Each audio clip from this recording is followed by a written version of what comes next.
Hey everybody, welcome to Fresh Out the podcast. I am the board game guru and game master extraordinaire Johananon. I am the retired child crimes and human trafficking detective turned tabletop titan and improv comedian casualty CDG. But since it's 2022, I've decided I'm going to go by a new name this year. You can call me Gary. And I have been dubbed the professional media and movie mastermind by many, and the many that have dubbed me that are on this very podcast, and that's it. Those are the only people that have dubbed me that, but I'm still going to wear the title loud and proud, the Funhouse Drew Munhausen. And thank you all for joining us here on episode 26, Wow. our first episode of the year 2022. That's pretty exciting. And our Yeah, last that's one, cool. fuck you guys, bye. No, I'm just kidding. Wow, that was it. That was it. Everyone was here for the last episode of our stream.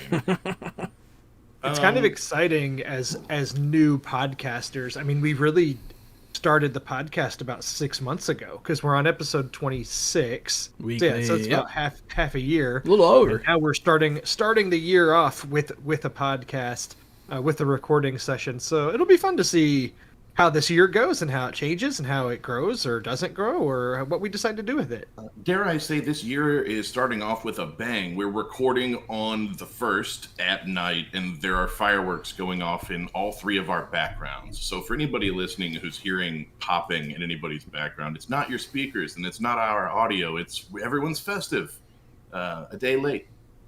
Yes, You gotta love apparently. it. You gotta love how New Year's Eve there's all the fireworks, and then New Year's Day you think, all right, it's done. They did it all last night, and then it's like, no, we still have those fireworks left that we bought that we didn't get to light off last They're night. gonna be So they're let's gonna be do doing it again. for like a week or two. It's in my always been neighborhood. like that our whole lives. Like it starts December 24th, like they're trying to shoot down fucking Santa Claus, right? And then it just goes on way past when it should, like all the way to the 10th or 12th. Do you guys have any resolutions for 2022? This is a day to talk about resolutions. What's on your plate? I don't know about I want to lose some weight. Okay, yeah, that's I a put on common a one, lot of right? weight during quarantine. Nothing wrong with getting healthy. I recently got a certificate from college. Hey, So I'm gonna get congratulations. hopefully a good job, and get a new place, that kind of thing.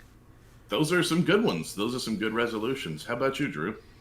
I would say, actually, some of my resolutions are actually kind of fall in line with this podcast itself. This is something that we started last year, and had always told myself I wanted to do something like this, and now we're doing it, and we're growing, and we're learning, and I feel like we're getting better at it on a week to week basis, and I hope that that's a resolution that we can continue growing, whether it's growing our audience or growing our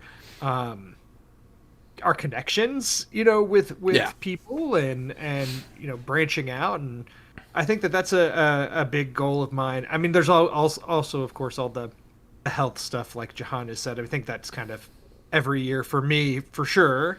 But I think that a lot of my resolutions this year will be professionally with my real life career, but then also with this kind of stuff. I always play video games or watch movies and things like that in my spare time, but I hope that this year I can put some focus into some things that are a little bit more productive, which primarily means this podcast, because I really enjoy doing it. So I hope that we can grow this within the next year. Yeah, as far as healthiness goes, I would like to spend more time outside in nature, walking on trails and walking about and experiencing outside some more. And I'm not still so stoked about people, but like I feel like I always have somewhere to be. You know what I mean? You get in a car, you go to a spot, you do the thing, and then you go back to where you go to the next spot, and you do the things until you get back home. And I think that in this next year, I'd like to start trying to enjoy like being at a spot or the trip to maybe more than just doing a thing and coming right back. I think there's probably some part of a journey to enjoy in between there. And I think that's part of my 2022 focus. You mean kind of like doing something to be able to actually enjoy it, whereas not doing something just because you feel obligated to do something? Right, like if you need to like run to Walmart to get diapers, You're going to have this kind of anxious feeling to get in the car, go to Walmart, get the diapers, turn around, come back home, and then the anxiety is going to go away a little bit. And I kind of feel like every situation is almost like that. Like if I'm leaving, it's just to get somewhere and do something and then get back. So I think there's probably more to enjoy, right? There's probably I think I'm missing a step. And that's why I think I'd like to spend more time in nature to just kind of reset and see the things that you don't even know that you want to see. You know? See, I don't know if you're missing a step. I think you and me just have crippling social anxiety. Well, that's also true, but we also have to work. You got to work away from it. You do, and it's gotten much worse during quarantine. But yeah, no, I also got a bunch of camping stuff recently. I want to go do some of that, And yeah, like Drew was saying, this podcast has been doing really well. I've really enjoyed it. Want to double down on it and get things going, and same thing, like he was saying about the context, like with our other stream, with our TTRPG stuff, we know people from Paizo now, we know people from Wizards of the Coast, like we're making all these contacts, and I would love to see that trickle over to this side of things where we're meeting movie people and ooh, that would be awesome. TV shows, Netflix people start to get even to know. other critics or film other bloggers critics, yeah. or whoever it is that we can have. Actually, as of this time, we've done 26 episodes. We've only ever had one episode that had a guest on the show, and Nico was great. It was actually a really great interview. Yeah, he was the best guest probably of the whole year. Yeah, he was. I hope that we can do more things like that. And hopefully that pulls in more, I was going to say more following, but I don't mean it to sound like that from a vain standpoint of like, oh, I just want more audience. Like, it's not like that. Wanting success is normal. But if we can, find somebody out there, even if it's just one person that says, hey, these guys are kind of cool, I like them, then hey, I'm happy with it. I've been really surprised by the amount of people we know that listen to us.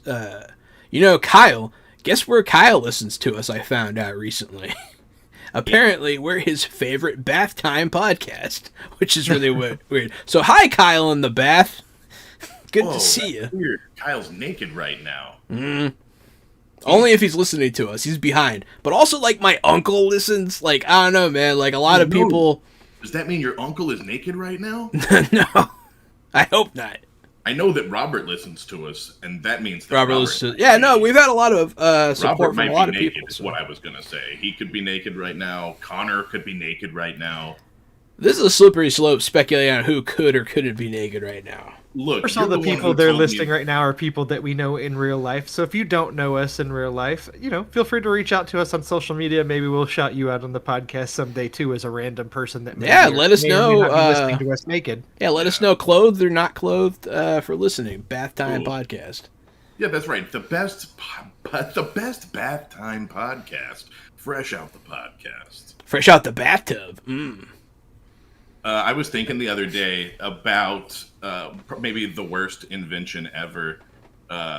It's used teeth. And that way you don't have to get dentures. You can just get used teeth instead. Let's just keep them in circulation. That's a perfect point for me to transition to our best of the year conversation on that lovely note of things that I have never contemplated before. We actually each put together a list of our top, so 3 separate lists, our top movies, our top TV shows, and top games. And when I say 3 separate lists, I mean each of us have our own 3 separate lists that we made independently of each other so that we could each kind of do a bit of a countdown for each subject to go through some of our favorites, compare, contrast, see who has maybe some things that line up on. Before you get started, I'd like to point out that I didn't. Jahan pointed out before we started, I cannot follow instructions. None of my top 5 lists are top 5s. 2 of them are top 4s, and 1 is a top 6. And they're also not in order. They're just things that I think you should consume this year, from this past year, from 2021. So, like you said, we developed them differently. We picked our things differently, and then I just did it my own way. So strap in for a ride. You know, you did your best. It's which our audience show, probably you know? knows. We can Our do audience it our who way knows on our show. a lot of our audience who knows Gary in particular knows he does work well with structure, and I try to structure the show. But if you try to enforce too many rules, then the rules are just made to be broken. So I try to give these guys a little bit of freedom. I try to guide us with a little bit of structure, but also, if you don't have a top 5, that's fine. Like maybe it's possible that there's a year where there's only 2 video games that you really liked. Like, that's a strong possibility. You might play more than that. That doesn't mean you necessarily enjoyed them all. That's the exact thing I have here is I played a lot of video games, but I have 4 on my list. It's 4 that I think that you should buy or spend time with. But I don't have a top 5 list. I have a 5th favorite, but you don't need to hear it because you don't need to buy it. Well, do we want to start with movies or TV shows or games? Any preference on your end? Nah, take it away, Drew. Movies, TV shows, or games. Let's start it off with TV shows because I think everybody has like a streaming service, right? Yeah, I would say, it's a good point. Because for me, as many movies as I watch, I feel like a lot of people are in the streaming TV realm. And my list is probably the weakest of each of ours because I watch the least television shows. So I'm interested to see what each of you have to say. Do we want to, should I just go ahead and list my number 5 and then we go around and we each say one and do it that way? Why don't you tell us about your shows? And if we have some of those shows, we can kind of talk about it and then say, hey, that's on my list too. And Jahan's list is like slam dunk strong as hell. So why don't you go first? My list is strong as hell. Fuck yeah. Yeah, and then I'll go, and then Jahan can go. Okay, perfect. So I'll start with my number 5. And this is, of course, as me being a reality TV junkie, as being a lot of the TV I consume is reality TV. And so my number 5 has been The Challenge All-Stars, which is streaming exclusively on Paramount Plus. As somebody who is a big fan of The Challenge, which has been running for like the better part of 20 years or so now, for a long time, there has been a new... Gary literally just got up and left. So, and that's fine. I'll keep talking about it. The Challenge All-Stars, it's just another season of The Challenge that has aired exclusively on Paramount Plus. They still have their main series that runs on MTV, but All-Stars has been really enjoyable because it's very kind of like it follows the OG format of the Challenge show. The newer version of the show that's on MTV has just branched out to a lot of other reality shows. There's a lot of other things going on, and this is like really more standard comfort food, and it's a lot of the older folks that were doing challenges 15 plus years ago for some of them, and now they're coming back doing this as adults. And for me, as somebody who used to watch them in high school and is now watching them as an adult, you can really kind of sympathize with these people and what they're putting themselves through to try to win some money. Yeah, exactly. Can you get up the stairs without running out of breath? Yeah, you really are a big reality show fan. Don't you do something with Survivor, right? With family friends, you do a competition, right? I do. We do a Survivor board where we basically try our best to guess the final 4. You want to guess the winner, of course, but then the person who comes closest to having the final 4 eventually wins, which I've won many times to the point where that group considers me to be a villain. Solely because I've won so many times, they just get mad at me for it. So I've just become evil by association. Speaking of which, listener Robert Wallace would like me to point out, you're a loser! Yeah, Robert did win this year. Robert beat you! I mean, good for Robert. He got his first ever win, but hit me up when you've gotten like 4 or 5 wins and you can really keep up with me. Oh, he's throwing shade, Robert. So he told me to rub it in your face on air, and I agreed. That sounds right. I did not include Survivor on my list, but Survivor is just always the ultimate comfort food for me. It'll always be one of my favorites. I watch it every year, every season. So anyway, that's the challenge. I'm going to move on to The White Lotus, which was an HBO... I think it was an HBO exclusive, but I watched it on HBO Max. This was a short miniseries that I just really enjoyed, and I know not everybody did out there. But this, for whatever reason, I tried watching a lot of pilots or first episodes of shows, and sometimes I wouldn't move beyond that. I didn't move beyond that with Squid Game, and weeks ago I said that I would, and I still haven't.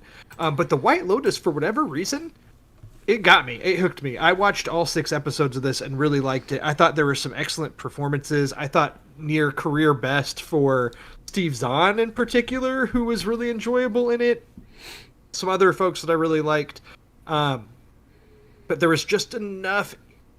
It's one of those shows that not even very much happens, but there's just enough intrigue to keep you going. And for whatever reason, this one just sunk its hooks into me, and I enjoyed it enough to put it on my top 5 list. So there you go. I liked it. I watched the first few, but I did not finish it. It just didn't hold me. Speaking of watching shows and the pilot not hooking you, this was one. I watched it, and I watched the pilot, and boy, did it not do it for me. I watched 2 or 3, and I was just like, Like, I didn't dislike it. I just kind of put it down and didn't pick it back up. You know, it's totally fair. I wouldn't even argue it. But for whatever reason, I really liked this one. My number 3. So this is the only of the Disney Plus MCU shows that I put on my list, but I put WandaVision at number 3. This might also be I haven't looked. This might also be the only show that's on all 3 of our lists, though. WandaVision. I think that WandaVision, it was not just a show. I thought it was a cultural event. I thought there was a lot that happened. I think that was kind of, it's the biggest next step to the new Marvel universe. It's the one that brings in the old characters and kind of puts them to a close and shows you what direction we're headed. It really put Scarlet Witch on the map. Even though she's been a character, now she really feels like Scarlet Witch and not just a person with sorcerer powers. What a great show. And absolutely beautifully shot throughout the different decades, as far as the directing goes and the use of color. And even watching the making of was a whole lot of fun with all the different colors they had to film with, so that would film the right way in black and white.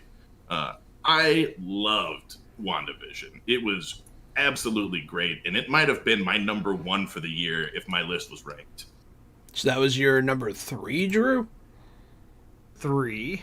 That was my number... Oh, that was my number 1. Awesome. Hey, and it's a great number 1. And my number 2, we'll talk about it when I get to it, but there's some fluctuation of if it should even be on this list. But we'll get to that in a minute. I think just the other thing I wanted to say about WandaVision, I think that Disney, with WandaVision in particular, they kind of had a blessing and a curse on their hands, because if you remember, Falcon and the Winter Soldier was supposed to air first. As far as the Disney Plus MCU show goes. Yes, it was supposed to start, I think Falcon and Winter Soldier was supposed to start airing in August of 2020. If I have my dates right, I'm not looking at it, so I might be wrong. I know it was supposed to air first. It got delayed due to COVID. They had parts that they still needed to shoot. The film sets got shut down. It got delayed. WandaVision was done sooner, so they ran WandaVision first. And I think that worked out really well for Disney Plus, because it's the better of the 2 shows. WandaVision is easily. But where it could be a curse is that now I feel like all the MCU shows that have aired on Disney Plus, which, looking back, shockingly, we got 4 Disney Plus MCU series this year, which is just kind of insane. But I still think WandaVision's the best one. And I think all of them kind of get compared back to WandaVision in hindsight. So it's a blessing and a curse, right? Because it set them on such a strong footing, such a strong start. And then, but it's also the thing that now we're all comparing the other shows against. Yes. And it seems like nothing has been able to live up to it. It set quite the expectation. The only thing that came close to me to hitting that was Loki. I really liked Loki a lot. I almost put it on my top 5 list. I just didn't want to... I almost put Hawkeye on there, too. I just didn't want to have a top 5 of only Marvel, But WandaVision was... it was truly different. It wasn't something that had been done before. It was a brand new thing. They took some old concepts, they made them new, they took a lot of risks, and it was amazing. It seems like they were really given a lot of freedom and a lot of confidence. Like the studio had confidence in this, and let them make their vision, and it turned out great. Almost all of the supporting cast were amazing as well. Yeah. This wasn't one of those shows where as soon as they, cut off to the supporting cast, you got bored or checked your phone or went to go refill your drink. The things going on outside were just as exciting as the things going on inside the bubble. And the Agatha being revealed as the next door neighbor that's just all up in your business all the time. It was such a great trope, such a great character that we all know from, the sitcom, that character. And with her being the one all up in Wanda's business, it just couldn't have been better. What a great show. WandaVision also seems to win the award for the most just fan speculation that there was for a show this year. Like, I just remember once things started happening in that show, there were so many fan theories of what villains and who and everything. And I think that a lot of the fans kind of got ahead of themselves and started expecting too much, and then ended up almost being disappointed with the way that the show ended. But that shouldn't take away from how quality it was. If y'all had to do a really quick ranking of the MCU shows that have been out so far, I mean, to me, in my opinion, it's clearly WandaVision, Hawkeye, Loki, Falcon Winter Soldier. You switching Loki and Hawkeye, Gary? Yeah, that's exactly right. I think those are the two that are probably interchangeable. Damn, correct. In the ranking. Yeah, that's what I did too. So anyway,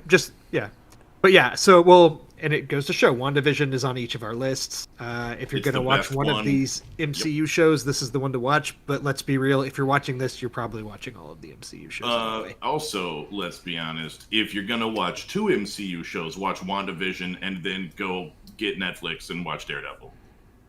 Oh, yes. Yeah. I've been rewatching. All the more relevant now. I've been rewatching Daredevil, and it is better than I remember, which is so rare. Like, I'm like, holy crap, this is like the bad guy's character development. Oh my god. We're going to talk about Daredevil, I think, next episode. I put it on my list. So my number 2 for top TV, and this is arguable that it would be a TV show. Spoiler alert, Gary actually has this on his list of top movies, which is funny.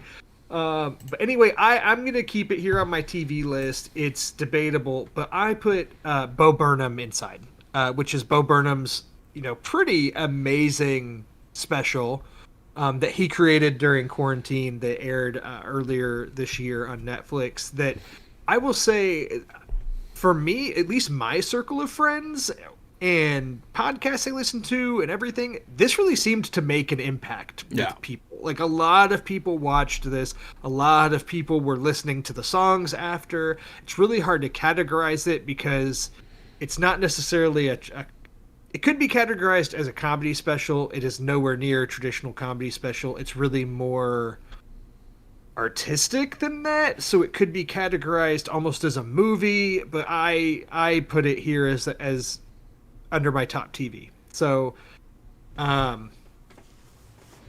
mean, John, did you watch Beau Burnham? Yeah, I watched it. It was fantastic. It was. I didn't put it on any of my lists because I don't think it fits in the categories personally, but I'm glad someone put it somewhere and we can talk about it.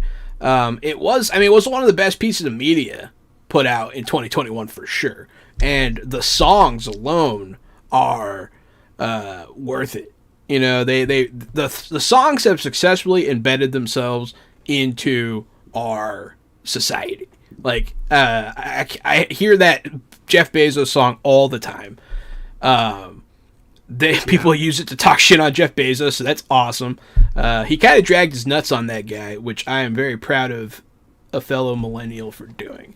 And then the Instagram song, amazing. White Woman's Instagram is fantastic. I don't know. There's so many things to praise about this special.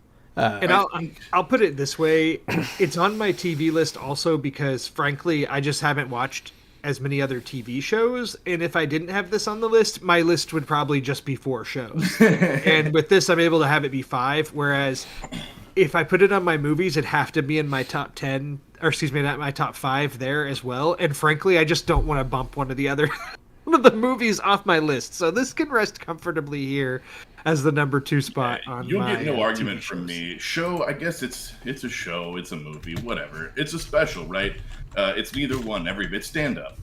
I think that Beau Burnham's that this one, and Beau Burnham in general is one of my favorite comedians. And I thought that Beau Burnham Inside really had its finger on the pulse of 2021, and he was becoming 30, and I, just became 32, so it felt really relevant to me. I just turned 33. Yeah. No thanks. I agree. And this is just honestly one of those things that I could talk about at length. And now I'm kind of feeling like I want to rewatch it again. So, go figure. But instead of spending too much time on it, I'll move to my number 1 because we have a lot of things to go through, which should come as no surprise based on how much Gary and I have talked about this show throughout the life of this, basically since the existence of this podcast. But number 1 for me is Ted Lasso. Yeah, Ted Lasso also made my list. Yeah, and Ted Lasso, season 2 that aired this year maybe wasn't as strong as season 1, but it doesn't even matter. I still found so much joy to be had in the show. I loved watching it from week to week. It was a show my wife and I sat and watched together every week. I mean, it was just, even for a half-hour comedy show that was airing week to week, I got just as excited for that as I would, if not more, for an episode of WandaVision or something. I just loved Ted Lasso. I completely agree. And especially, I know this is another reason why it's kind of gone viral, but it's just been the feel-good show to watch during this horrible pandemic and that can cause a lot of bad feelings. The show has brought people a lot of happiness, and I am not afraid to admit that it has brought me happiness as well. Add me to the group. The show is wonderful. So Ted Lasso sits at number 1 on my top TV list. And you know what? Next year, if season 3 is as good, is even half as good as the first 2 seasons have been, it'll probably be at number 1 on my list again next year, for all we know. But, it'll probably be on my list. I mean, it won 7 Emmys, right? It won a lot. And, I've seen a few episodes, and it's funny, and I like it, and I do intend to watch it. And my dad was just complaining today. He's like, where is it? Why isn't it back yet? Because my dad loves Ted Lasso. The cast is great. The supporting cast is absolutely hilarious. The writing is deep and fun and funny. It deals with mental health, which, shout out, big props for dealing with anxiety and panic attacks and showing, how severe they can be. It deals with divorce and depression, and it was such a real show that deals with real problems. And somehow every week it deals with family problems. And every week you come out with a full heart and you come out happy and feeling good. And they tackle all these serious problems in only 30 minutes. It's just such a beautiful show. I can't say enough about it. You should watch it. And I think without Ted Lasso, Apple TV is bullshit.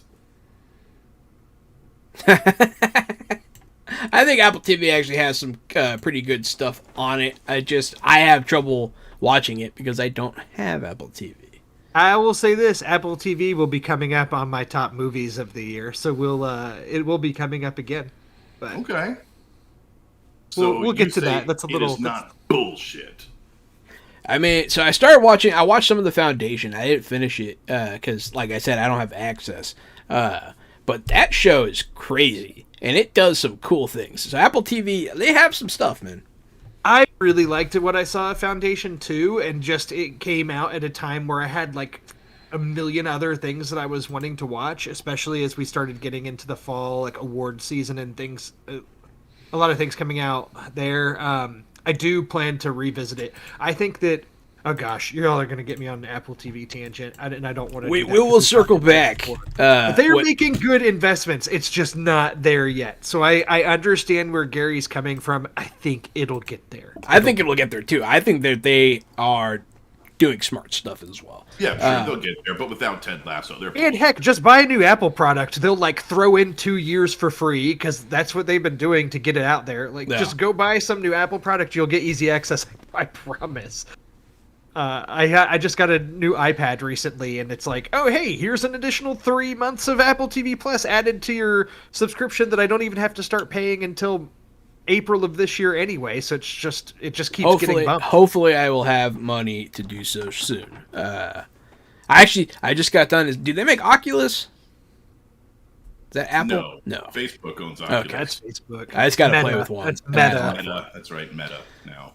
All right. Jahan, give me your TV shows. So my top one, this is going to be an anticlimactic list because you already know what my top one was. But here, starting number 5, very much similar conversation with what you were saying about WandaVision. It was it was this cultural thing where everything was Squid Games. Squid Game for weeks and weeks. People were eating this show, consuming this show. Everyone loved it. Everyone wanted to know what happened next. Fantastic show. I'm so happy that a foreign language, instead of a Korean show, was topping the charts here in America. It's a sign of change, I think, for the better. That people are experiencing other cultures in this way to such a degree. You see the film Parasite by any chance, Jahan? Yeah. Oh, yeah. Just making sure, because just another Korean film that won Best Picture. I've seen recently, most of his movies, and one of my favorite movies of his is Memories of Murder. If you haven't seen that, it is one of the greatest movies I have ever seen in my life. Sorry to derail you. Back to Squid Game. I'm totally happy. I'm obsessed. I've become obsessed with Korean media lately. They do such good stuff, and Squid Games is an excellent paragon of Korean media. So, and that's my number 5 pick. Gary, did Squid Game make your list? No. So it was fine. It was shot in a really pretty way, and I thought the director did great work. It was also just kind of a hyper-violent show.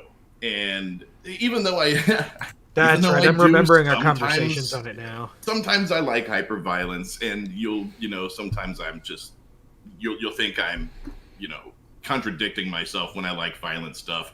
But there was something about Squid Game that didn't, I didn't love watching it. Yeah, certain violent acts are different than others. Yeah. Like, I can watch people get shot in the face all day, but if you make me watch someone choke a woman, that bothers me. You know what I mean? I think back to when I was watching the Dynasty Warriors movie, and there was a guy who was just cutting off people's heads, and they were flying 300 yards through a window, landing in a room for no reason. And it happened 5 or 6 times in a row. That's hilarious, and anyone can watch that. No, yeah, so there is difference. I understand. Watching innocent people get gunned down for 6 episodes is enough. Squid Games it can be a rough watch. I will not argue that. And with your PTSD, it's no wonder that it's not on your list. Correct. It was good, and I'll tell you it was good, but it just wasn't good for me. My number 4, The Witcher Season 2. I thought The Witcher Season 2 was better than Season 1. It's a single timeline. It's not a bunch of different timelines that you have to keep track of. It is a single timeline, and I think it's fantastic. They really get into the monsters. You get to see a lot of cool monsters. You get to see the Witcher be the Witcher. They develop their lore. I believe that they deviate from the subject, the core material a bit, and people were all butthurt about that. But I like it a lot. It does a lot of cool stuff. You even got to see a walking house with big old chicken legs, good old Baba Yaga, pop up for a minute there. I like it a lot. I like where the story's going. I like what it did. I liked how it ended. and I like where it went, and I like where it's going. So that's my. I can't wait for season 3 and all the way to season 7, which Henry Cavill has agreed. He said he's in it for the long haul if they do all 7 seasons as they have planned. That's awesome. I've heard good things about it. Would you say that there's any recency bias here for you, that because it just came out and this is fresh on your mind, or do you feel confident at its place on your list? Oh, I'm very confident with that one. All right. It is. I like fantasy a lot. If you'll notice, I didn't put Wheel of Time on here. I like The Witcher better. I think Wheel of Time season 2 might be really fucking good. I like what they did at the end of season 1, and I think it's getting to a good place. But I'm very picky with my fantasy. I do enjoy all of it to a point, but The Witcher season 2 was done really well, I think. And then my next pick, Arcane, my first animated member of my list. Arcane is the lore of Runeterra, which is League of Legends lore brought to life. You get to go into the streets of Piltover and the Undercity, and you get to see Jinx and Vi. I thought that they were done very well. Has nothing but strong female characters in this show, and they're all done in a wonderful way. It's not like pandering, and I thought the story was fantastic. The bad guy is fantastic. I thought all the characters developed nicely, and it was just a fantastic show. I was like sometimes my mouth was just like agape while I was watching this show. I was like, holy shit, some of the greatest fight scenes I've ever seen. Also, Haley Steinfeld, all over the streaming landscape this year. She is. Because she's the lead in Arcane. She's the voice of Vi, yeah. And then, of course, Hawkeye. And then also she has an Apple TV Plus show that I believe just had its 3rd season called Dickinson that has... I have not watched it, but it has gotten very, very positive reviews. So, tune on any streaming service. You'll catch Haley Steinfeld. Haley Steinfeld killing it right now. She's killing it. Jahan, your next one on this list. So earlier I was trying to think of what my number 1 might be, and I said it might be WandaVision if I had ranked them.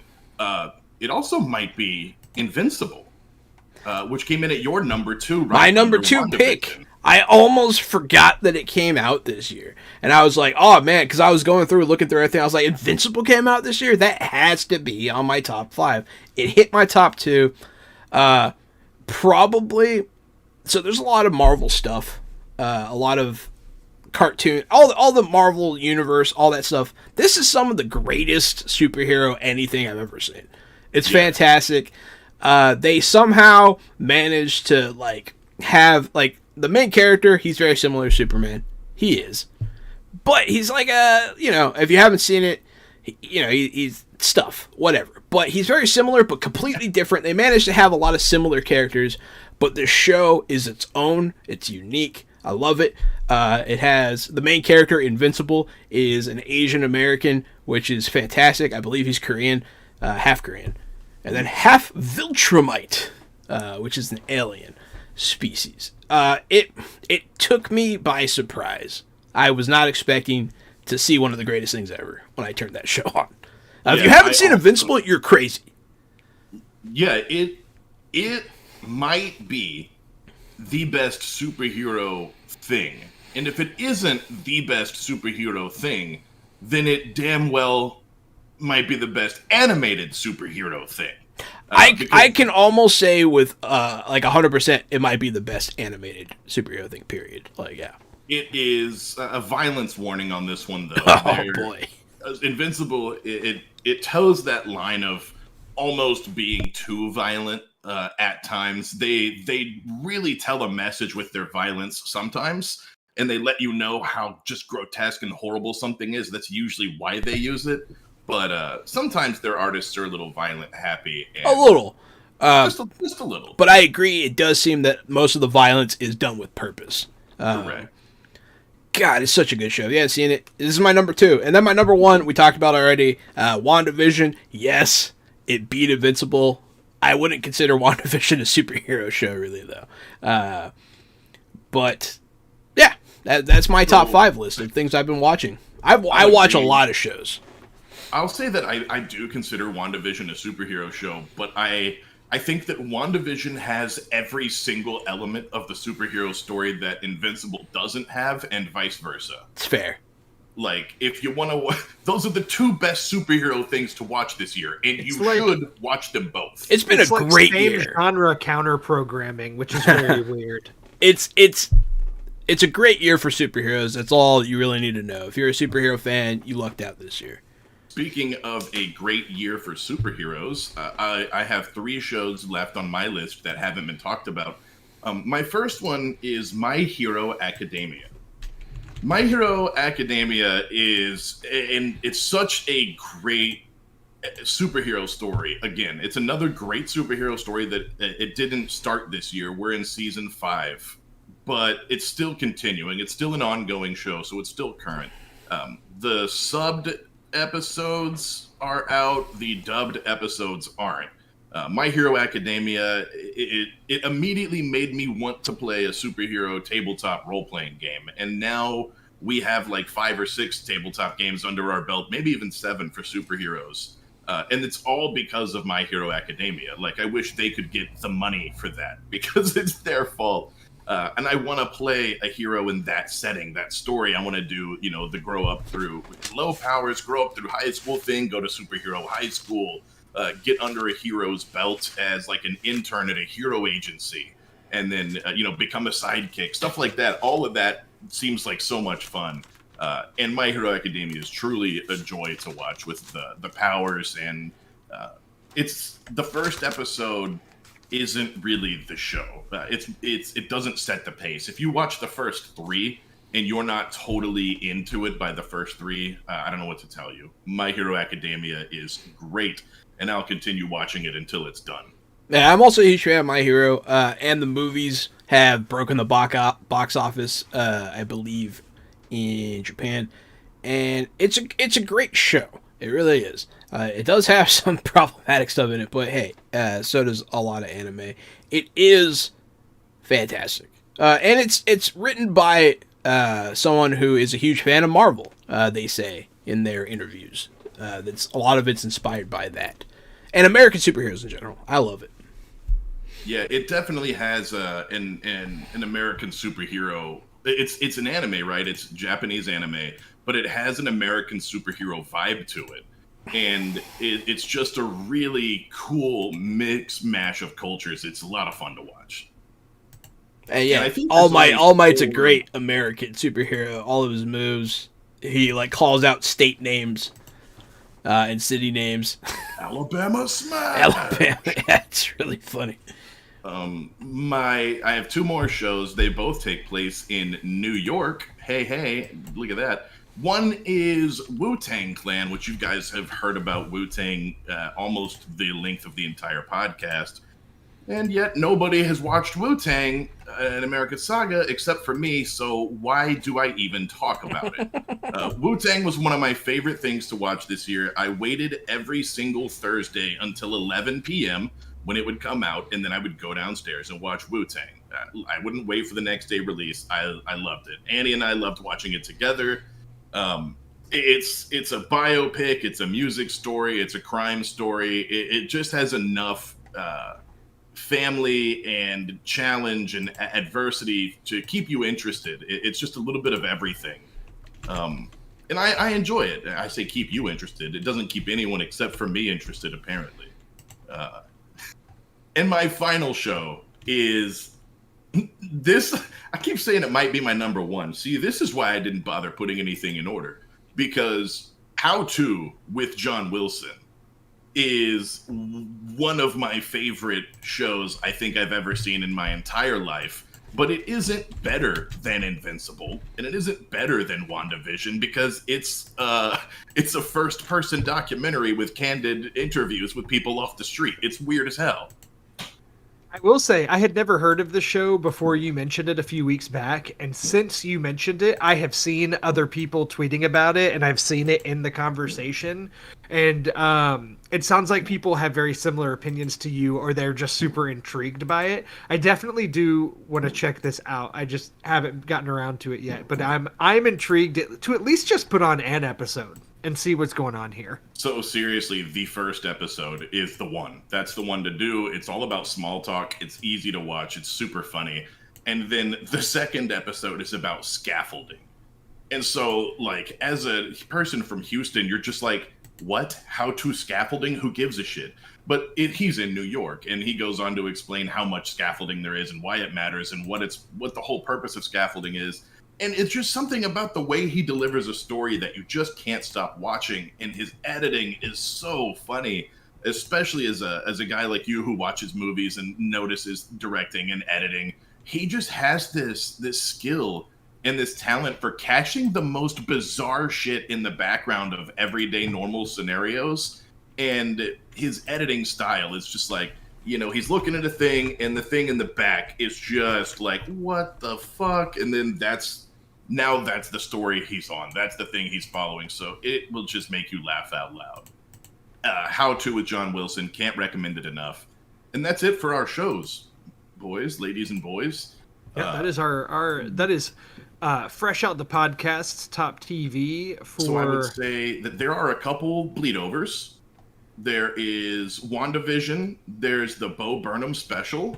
There is Ted Lasso. And there's Invincible. So those are... And I was going to mention also, it looks like Jahan had some honorable mentions here. Oh, yeah. And had some TV shows there. Yeah, some honorable mentions. If you want to watch something crazy, different, and I don't know, fucking weird.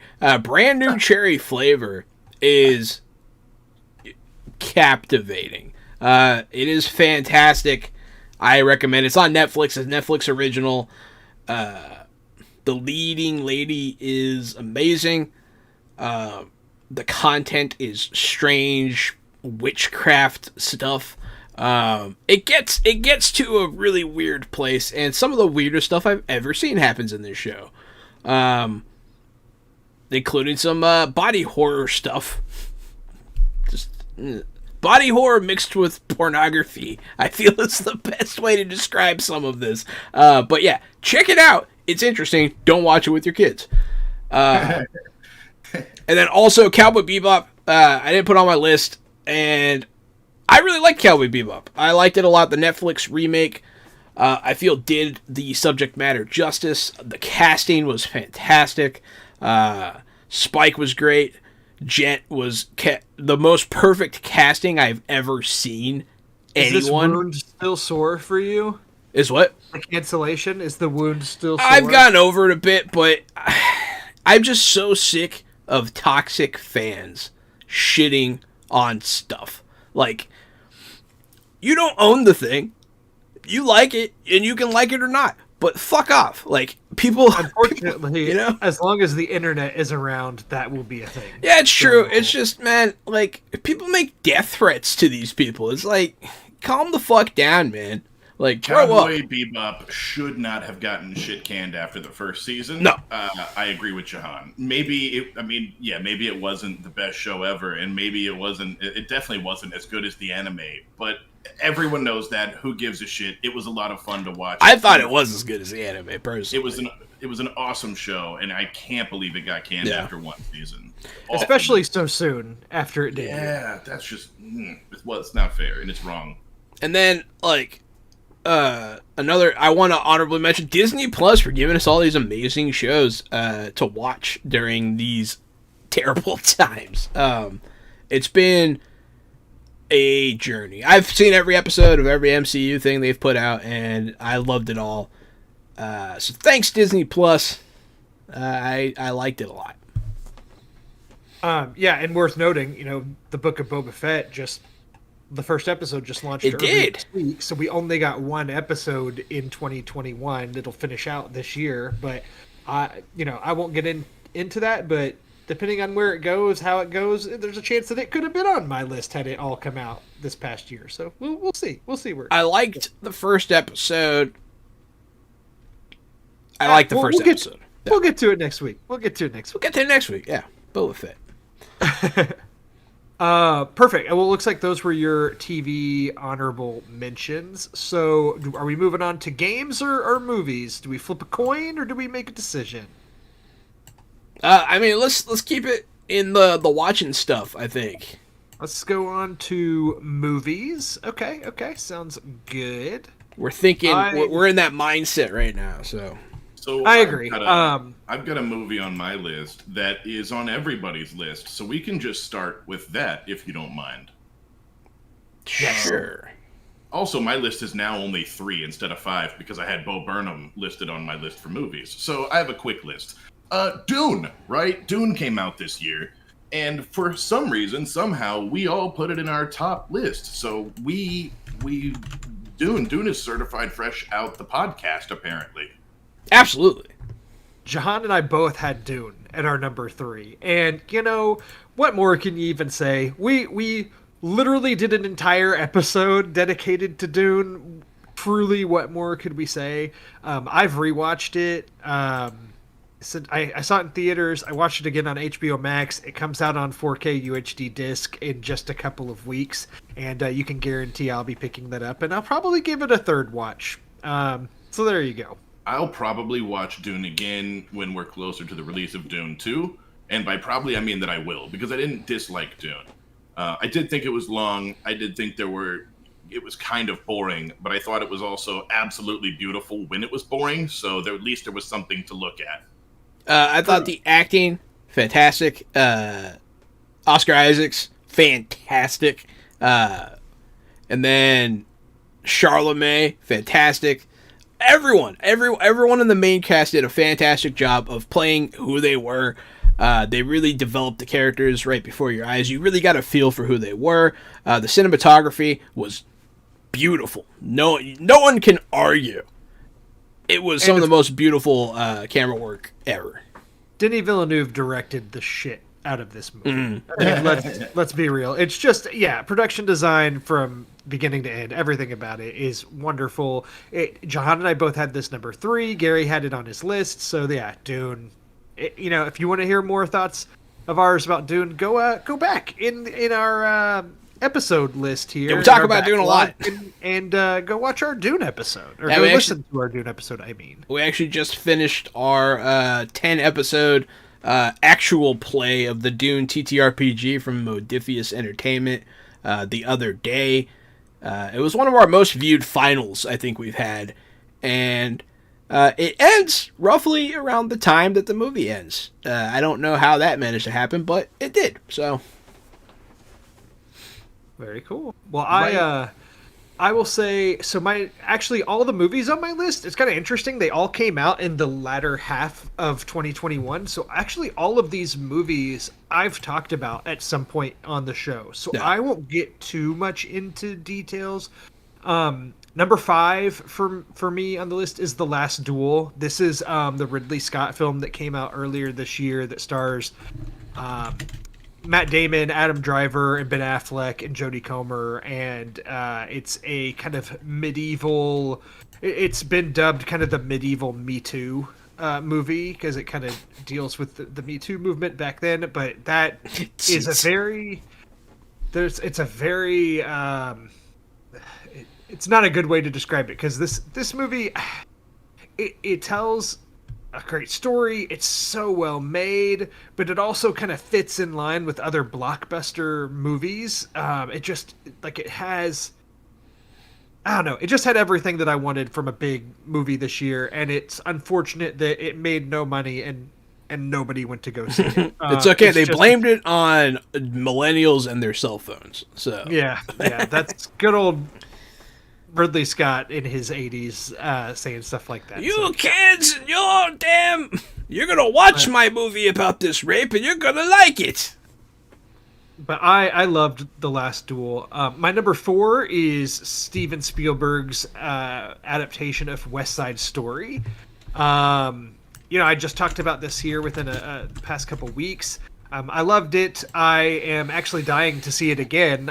There's been so many other things to watch that I haven't taken a trip back to the theater. So I'll probably watch this again when I'm able to view it at home. Gary. There's an episode of How To with John Wilson where he's walking around New York and accidentally walks onto the set of West Side Story.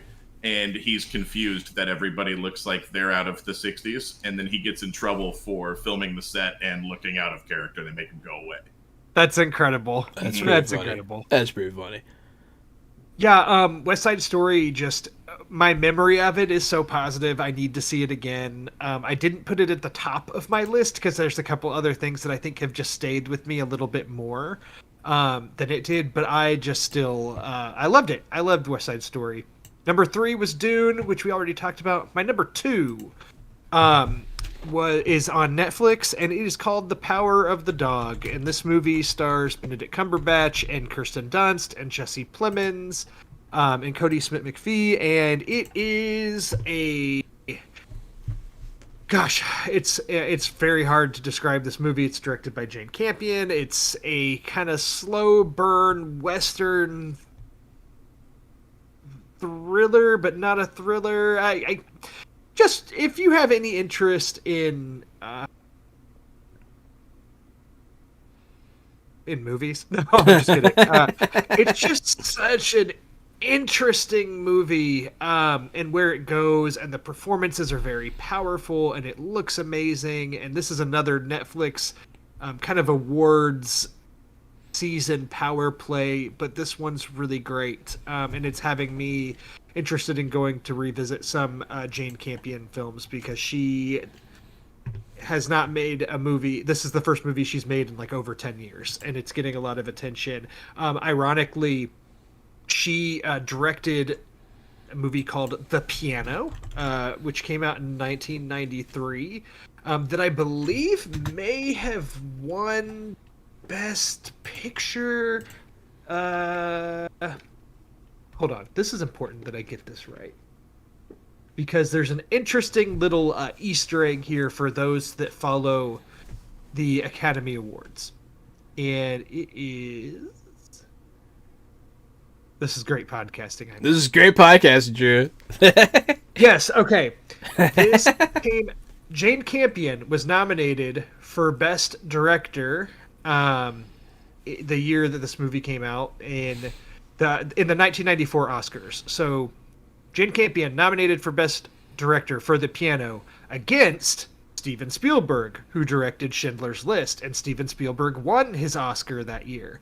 Again, Schindler's List won Best Picture, which The Piano was also nominated for. And the crazy thing is that was 1993, and it's very much looking like, once again this year, Jane Campion will be nominated for Best Director for The Power of the Dog, and Steven Spielberg will be nominated for West Side Story. And again, those movies both probably for Best Picture. The ironic thing here is a good chance that Jane Campion's the one walking away with the gold this time. So it's kind of just fun when these things happen in the awards races, where these people get nominated against each other once again. I find that stuff to be thrilling. There's, another dozen or so people on this earth that also find that thrilling. But Drew, you luckily make it you all sound have me here to talk about it. Yeah, you make it sound like we know about movies. So we appreciate you once again bringing credibility to our podcast. It makes me think of like a team rivalry, except the teams are like 60-year-old nerdy white guys who don't care. See, it makes me think of like ancient, like evil demons doing a competition for the souls of children. That's what I think is happening. Okay, yeah, man, that was a close second for me. Narratives that are written around these award shows, the best one that I can remember even close to something like this was back when the year the Avatar came out, and Avatar was nominated for Best Picture, and James Cameron was nominated for Best Director against Catherine Bigelow, his ex-wife. I thought directed Avatar. Different Avatar. But The Hurt Locker ended up winning Best Picture that year, and Catherine Bigelow won Best Director over her ex-husband James Cameron the year Avatar came out. So that was another big narrative. I actually remember that one because people were talking about how he lost his ex-wife, and it was awesome. Yep.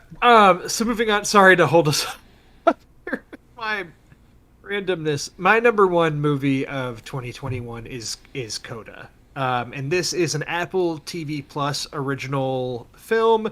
This was a big Sundance darling in the beginning of 2021. It played at Sundance back in January, got really great reviews, and Apple purchased it up for a very substantial amount of money. I want to say it was like a record amount of money that was spent on a Sundance movie at that time. So this has been exclusively on Apple TV Plus, and a good chance that it enters into the Best Picture race at the Oscars this year as well. I doubt it will win, but I loved it. It is a feel-good film that you can watch with the family. And I think that there are some highbrow critics that sometimes give these kinds of movies a little bit of flack for being a little bit emotionally manipulative, that they know how to kind of appeal to your emotions and really get to you. I don't care. This does that, but in all the right ways for me. And maybe it's because there's a lot of family aspects with this. And for me, as someone who is a father and I have a daughter, there are some things in this movie that just really, really appeal to that side of me. Everything about this just works for me. I can't recommend it enough. To not to get into it too much, it is about a girl who her parents and older brother are all deaf and were born deaf, and she is the one who was in the family who was born with hearing. And so she has a really interesting relationship with her family because she has to act as an interpreter for them for a lot of things that they do with the outside world. But her dream and desire is to be a singer, and she's a damn good singer, and it's something that her family cannot relate to because they can't hear, and they don't even know if she's any good and would have no way of knowing. And so it's interesting how the dynamics there play out. It's very lovely, and I highly recommend this. I give it my highest recommendation. There is also a secondary plot line where Wilson Fisk is trying to kill the entire family because her mom, the deaf mom, shot Wilson Fisk in the chest. Yep, that happened. No, it is interesting. I know that, we're looking with disdain in my I know that we're amateur, podcast people, and we're not, big time critics or anything, but it is interesting that you put a streamed movie as your number one of the year. I know that's not necessarily indicative of the entire critic community, but you're a critic, and hey, you did it. So it's just interesting. It's a change. It's something new, and they're starting to win awards, and it's a whole new world. My Power of the Dog is a Netflix film, so my top two were both streaming. Power of the Dog did get a limited theatrical run, but I saw it at home, and even Dune number 3. Dune. I mean, it was in theaters and on HBO Max. I saw it in theaters, so I can humble brag about that. But I watched it on streaming too. Yeah. No, it's just interesting. Weird year for movies. Interesting to put that out. Things are changing. So I think I'm going to start my list with my number 5. If you're done talking about Coda. Speaking of, I am. And the only other thing that I would mention is just some honorable mentions. The Card Counter, which starred Oscar Isaac. I talked about this on the podcast before. I just really enjoyed it. Stayed with me, but it just didn't crack into my top 5. And then, of course, Spider-Man: No Way Home. As much as I loved it, and as great as it was, and for event movies, it just didn't crack my top 5. But I still loved it. It would for sure be in my top 10. Yeah. What were you saying, Gary? I was saying, speaking of streaming movies, right? Yeah, HBO. We have Suicide Squad, right? That was a streaming movie this year. The Suicide Squad was indeed. Hey, we'll talk about that now, because my number 5 pick, The Suicide Squad, that's what I was saying, which was streaming on HBO as well. And it was a fantastic, fun movie that blew its predecessor out of the water. Mm-hmm. James Gunn in rare form once again. Just boom, just look at that guy go. He can just take the most weird stuff and make it exciting. I don't know, he's very good at it. He did it with Guardians, he did it with Suicide Squad, and I love all the characters. I'm excited for the Peacemaker show coming out. Give the Suicide Squad a rewatch in the next couple weeks before Peacemaker starts, because I want that fresh. I'm looking forward to Peacemaker. Peacemaker looks so good. It looks like, it reminds me, I keep saying it, it reminds me of The Tick. And I loved the Tick show. Spoiler alert, we'll be doing next episode a look towards some things coming out in 2022, and I'm sure that... Oh, yeah, we talk about Peacemaker then. Hell yeah. Peacemaker's on my list for that next episode. You're absolutely right. Hell yes. I'm excited. But John, yeah. that show, also for me, that movie, Suicide Squad, was on my list. I thought that Suicide Squad was better than Spider-Man. I loved Suicide Squad. I thought it was a lot of fun. I think I watched it 2 or 3 times in that first month it came out. And I don't know if I'll ever watch Spider-Man No Way Home again. I love Suicide.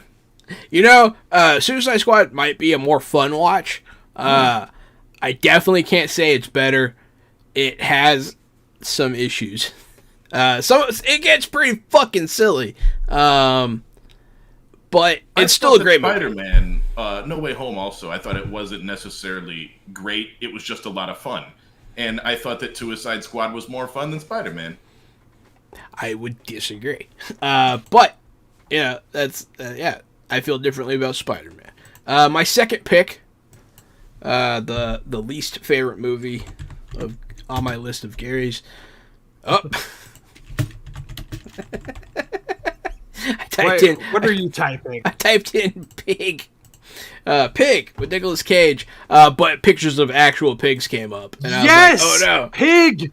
Yes! Yeah. So yes! This is the only... Pig rules! This is the only... Pig ruled. This is the only, like, movie that I would consider, like, you know, a critic bait movie that's on my list. It's a dramatic movie. And I thought it was fantastic. Nicolas Cage did such a good job with this movie. It was shot great. The story was great. The acting was great. I loved it. It was fantastic. It's about a man that loses his pig, but it's also about a man that lost himself and goes off into the woods to be alone because he's like a tormented genius. And when he comes back to society, he helps every person whose life he touched. And it is a great movie. And Gary's shaking his head. Pig was not, you have this on it your should list. not have been in your top 5. Why? Because it was dog shit. It was a great movie. movie. It was awful. It was so bad, and it was it's so none good. of the things that you're saying. It was all the things I said. It wasn't shot so well. It was. None of the acting was so great. It was great. And he was not a genius who retired to the woods. He was a fucking chef mushroom guy. Yeah, being a chef's heart. If the race for best actor wasn't as strong as it is this year already, Nicolas Cage could legitimately be. Yeah, I thought he might for a second. Yeah. And no one else in that cast would even receive notable mention. So to say all of the acting was so good is a all lie. the acting was great. There's only like 2 main cast members in that movie. Yeah. Only Nicolas Cage was good, not the other guy or any of the... I thought the other guy was good, and I thought that a lot of the people that they interacted with... We already talked shit about Pig once. I just think Pig was so bad. So bad. I would like to point out that Gary's just wrong all the time, so that's okay. Gary has different opinions than the usual. If I had filled out a whole top 10, good chance Pig would have been... Yeah, no, Pig was great. I loved Pig. I put it in my top 5. I was blown away by that movie. I was not expecting it to be good. What a stupid fucking movie. I told you, Gary doesn't like the movie. But that's okay. You know, we can't be right all the time. Gary. But yeah, so we're going to skip my number 3. My number 3, Dune. We already talked about it. So we're going to move on to my number 2. My number 2 movie, Shang Chi. I thought it was a great movie. I was really impressed with a lot of the action. Give me the full title here, please. Shang Chi and the Legend of the Ten Rings. Thank you very much. I thought, once again, a great cast. It was a fun movie. This one was a very fun movie. I just like, I don't know, maybe I was starved for Marvel this year. I liked it a lot. I thought it was really good, and I look forward to seeing him find his place in the MCU. I want to know what that looks like. I'm very excited for that. I think I'm spoiled on like multi-hero movies, you know what I mean? So like it was just Shang-Chi, it was awesome, but like I wanted somebody else to show up, and a couple people did make appearances, but the bus fight scene is one of the greatest fight scenes of the year for sure. It was fantastic. I loved it. I was glad when I finally got to watch it. And then my number one,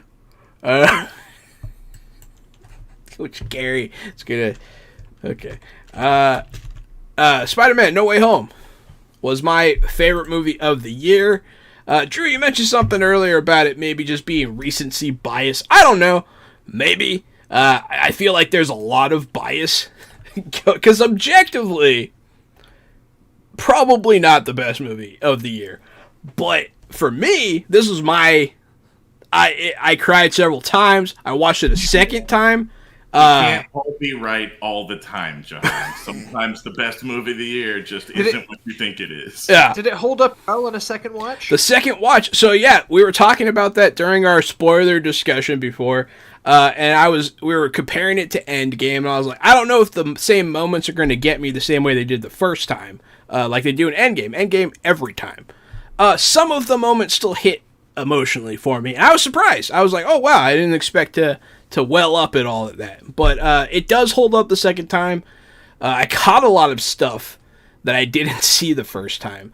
And it was a fantastic movie. I loved it. I loved seeing Tobey Maguire and Andrew Garfield return. And I hope that we actually get a third Andrew Garfield movie. People are petitioning for it, and it's possible. So...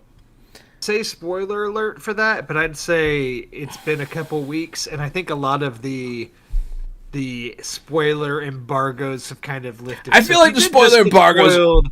If Jahan did just spoil you, go tweet angrily at him. But yeah, otherwise, it's like, what are you doing? You know, what are you doing? If you don't know that they were in this movie by now, you aren't using the internet. Like, I don't know. I can't help you. Yeah. But yeah, fantastic. I didn't spoil too much, so it was my favorite movie of the year. Not just the biggest spoiler in the movie, but yeah, no, you didn't spoil too much. It's not the biggest spoiler in the movie. What's the biggest spoiler in the movie? Right? You almost got me, Gary. No. So it was my favorite movie of the year. I don't think it was necessarily the best one of the year, but it was definitely the one that meant the most to me and that I enjoyed the most. You know what I liked more than Spider-Man this year? Everything. No, I mean this in a real, not a smart-ass way. I'll believe it when I see it. Invincible? Invincible. I liked Invincible more than Spider-Man, I think, this year. I think Invincible was really great. Well, now we're comparing movies to shows. Well, we've talked about both of them on this We episode. I can't wait until next time we talk about them. Yeah. Also, while we're here, I think that Shang-Chi and the Legend of the Ten Rings is a stupid name, and it should have been the Legend of the Ten Bracelets. Yeah, that sounds so much better, Gary. Wow. Thanks. And run that one through a few folks. Shang-Chi and the Master of the 10 Bangles. Shang-Chi and the Collector of Amulets. So I'm sorry. Was that it for your? Oh yeah, I'm all done. All right, I just have one left now after you guys.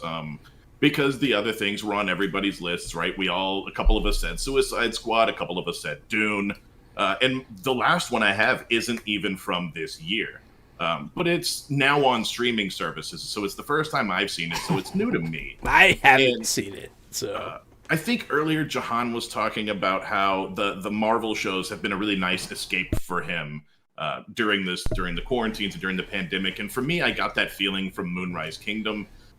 It is an older movie. It's a Wes Anderson movie, so it's shot in a quirky, silly way. It's got Bruce Willis. It's got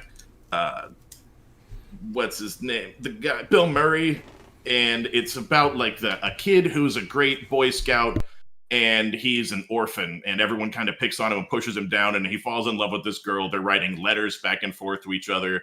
And so it's this kind of sweet coming-of-age story where they run away together and they have this nice little place that they make themselves in the woods to survive. And then, of course, the parents come and finally get involved, and it's kids who are in need and then parents who aren't paying enough attention to them, and it all comes to a head in the end. It's a great story. It was a beautiful story, and I recommend Moonrise Kingdom to everybody. See, I hate that I haven't seen it because I love Wes Anderson movies, and I love like the exact story that you're telling me right now. It's very, very good. Because I don't know why I like anytime people are like building a thing in the woods, like or like on a deserted island. Oh yeah, like Swiss Family Robinson and like the Boxcar Kids and. Oh, Jahan, you're gonna love this. All right, I'll watch it. I love Moonrise Kingdom. It came out in 2012. I saw it in theaters and really enjoyed it. And I will just note that Gary is the only one on this podcast that could get away putting a 2012 movie on his best of 2021 list. And I'm going to let it slide. I just want everybody out there listening saying, how is this guy getting away with it? Just to say, we know. We know. Did it. But Hold on. I'm going to let it happen. Hold on. You know why you're going to let it happen, Drew? Because 2012 and 2021 have all the same numbers, just mixed up in a different order. You know, it's just another reason why it gets to slide through the rigorous screening process we have set up here on the podcast. Gary talk about is good at following directions. Look, I was thinking about this. Like I said, this is I figured it's our show, right? So it's our show. Yeah, you're right. We could do whatever the hell we want. It's true. It's true. We're not being graded on this, except by society. Yeah, whatever. Society. I already failed out of society once. I can't follow rules. Oh man. What do we think about video games? Are we ready to talk games? Yeah, I'm ready. I'm ready. Let me throw out here one of my honorable mentions. Let's see. I'm going to just say, Gary will probably get mad at this, but I just want to give an honorable mention to Mass Effect Legendary Edition. I couldn't put this on my list because this it's not new. You know, it's a remaster. It's a upgraded version of these past games that came out this year, but you know, I just can't quantify them as 2021 games, but I still really enjoyed my time with it. So I just wanted to give it a shout out because I did replay all 3 games and really enjoyed it. That being said, I have Far Cry 6 as an honorable mention. I know it's on Gary's list, so we'll talk about it then. And I wanted to give a shout out to Forza Horizon 5. Definitely had a great time with it. It came out at a time kind of between some other big releases for me, but man, I played a lot of it within a couple weeks and really loved it for what it is. I'm not like the biggest racing game fan, but man, it's something special. So I think that Forza is the best racing game for non-racing game fans to play. If you're not a racing game fan and you want to play one, get into Forza. It's easy, it's fast, it's fun, it's colorful, it's bright. There's a lot of races, off-road, on-road, street. There's a lot of cool challenges. And that just kind of, it's all you need, right? It's kind of an arcade racer. It's not as serious as the other games. Of great accessibility settings to make it, more adaptable to how you play so that you don't feel like you're getting smoked each time. I mean, you can really make it so that you win every time if you really want to. Like, there's a lot of settings there to, depending on your level of skill as a racer. I was going to shit on what you were saying because, fuck Forza.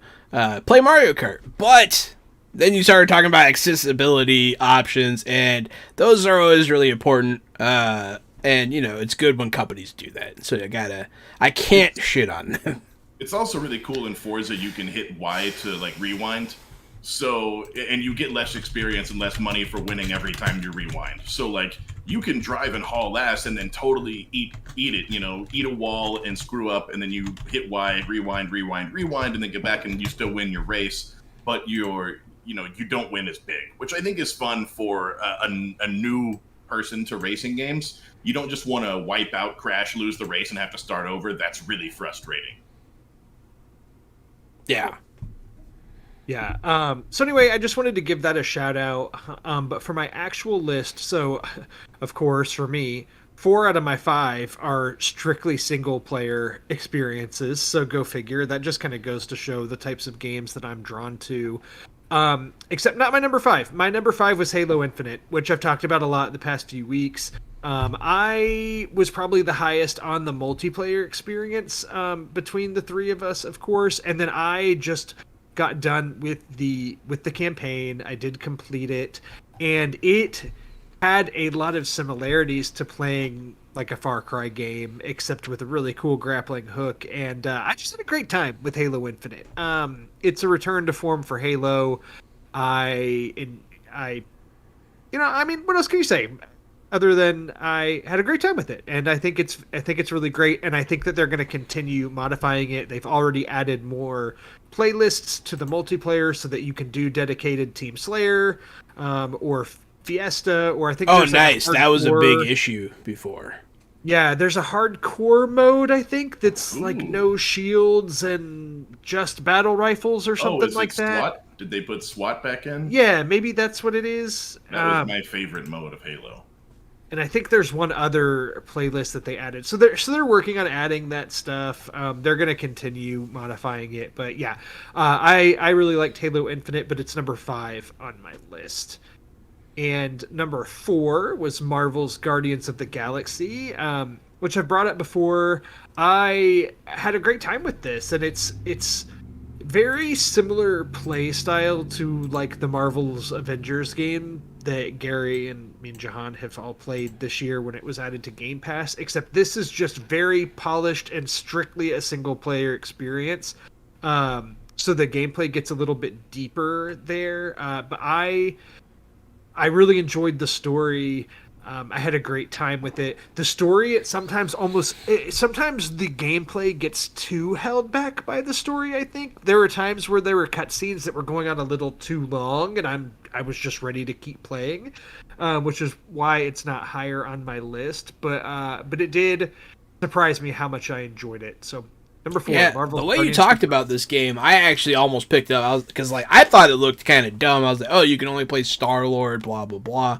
But the things you said about it really solved a lot of my issues with it, and I kind of want to check it out. Here, the soundtrack's phenomenal. It looks like a fun game.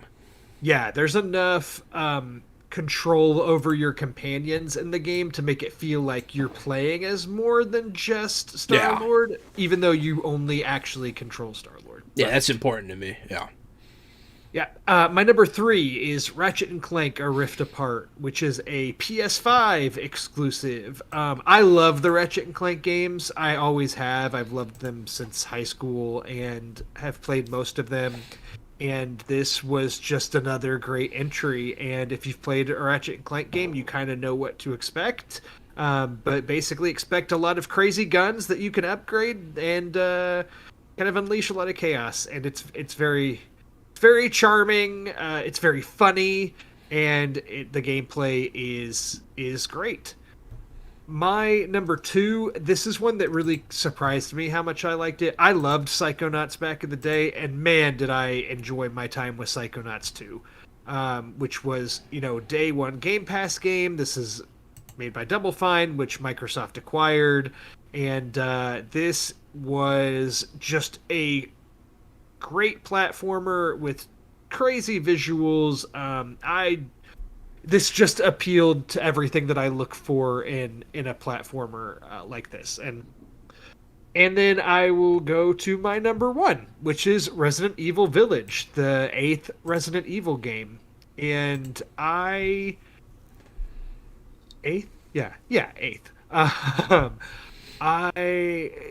Resident Evil recently took a turn to first person with the 7th game, and 8 continued that. And so it's not the longest game, but just the atmosphere and everything with the story. I've just become a huge fan of the Resident Evil games, and that's really grown within the past couple years and these new entries. And there's nothing like playing a Resident Evil game through for the first time.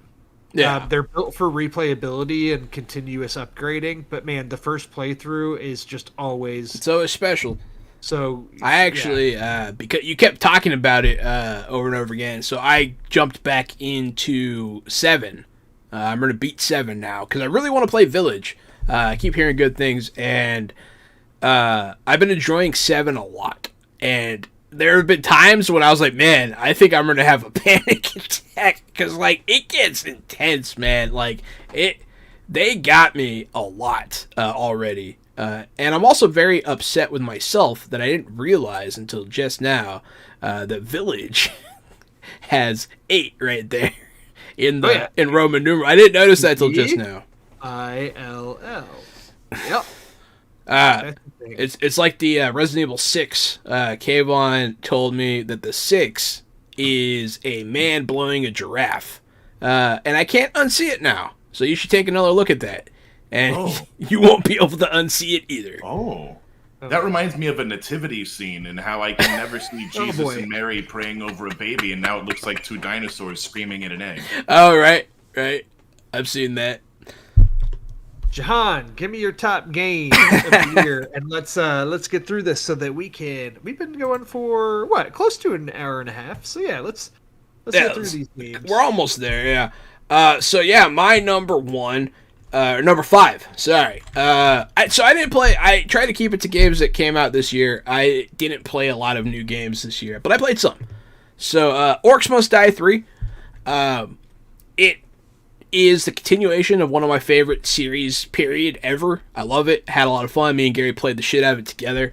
I could have done with more, but it's not a full price game, so I kind of gave them a pass on the lack of content. But it was fun. I had a lot of fun. It was a decent continuation of the series. I love the Orcs Must Die games. I think Orcs Must Die 3 is probably the best one of the bunch so far, just because of the co-op and the use of items. They really cleaned up a lot of quality of life stuff with the game. Yeah. And I would not be surprised to see it on Xbox Game Pass next year. And I'll replay the whole thing with Jahan on Xbox again. Yeah, the first Orcs Must Die was actually free with Games with Gold recently. So I would argue that the second one's the best one. But yeah. Chivalry 2 is my number 4 game.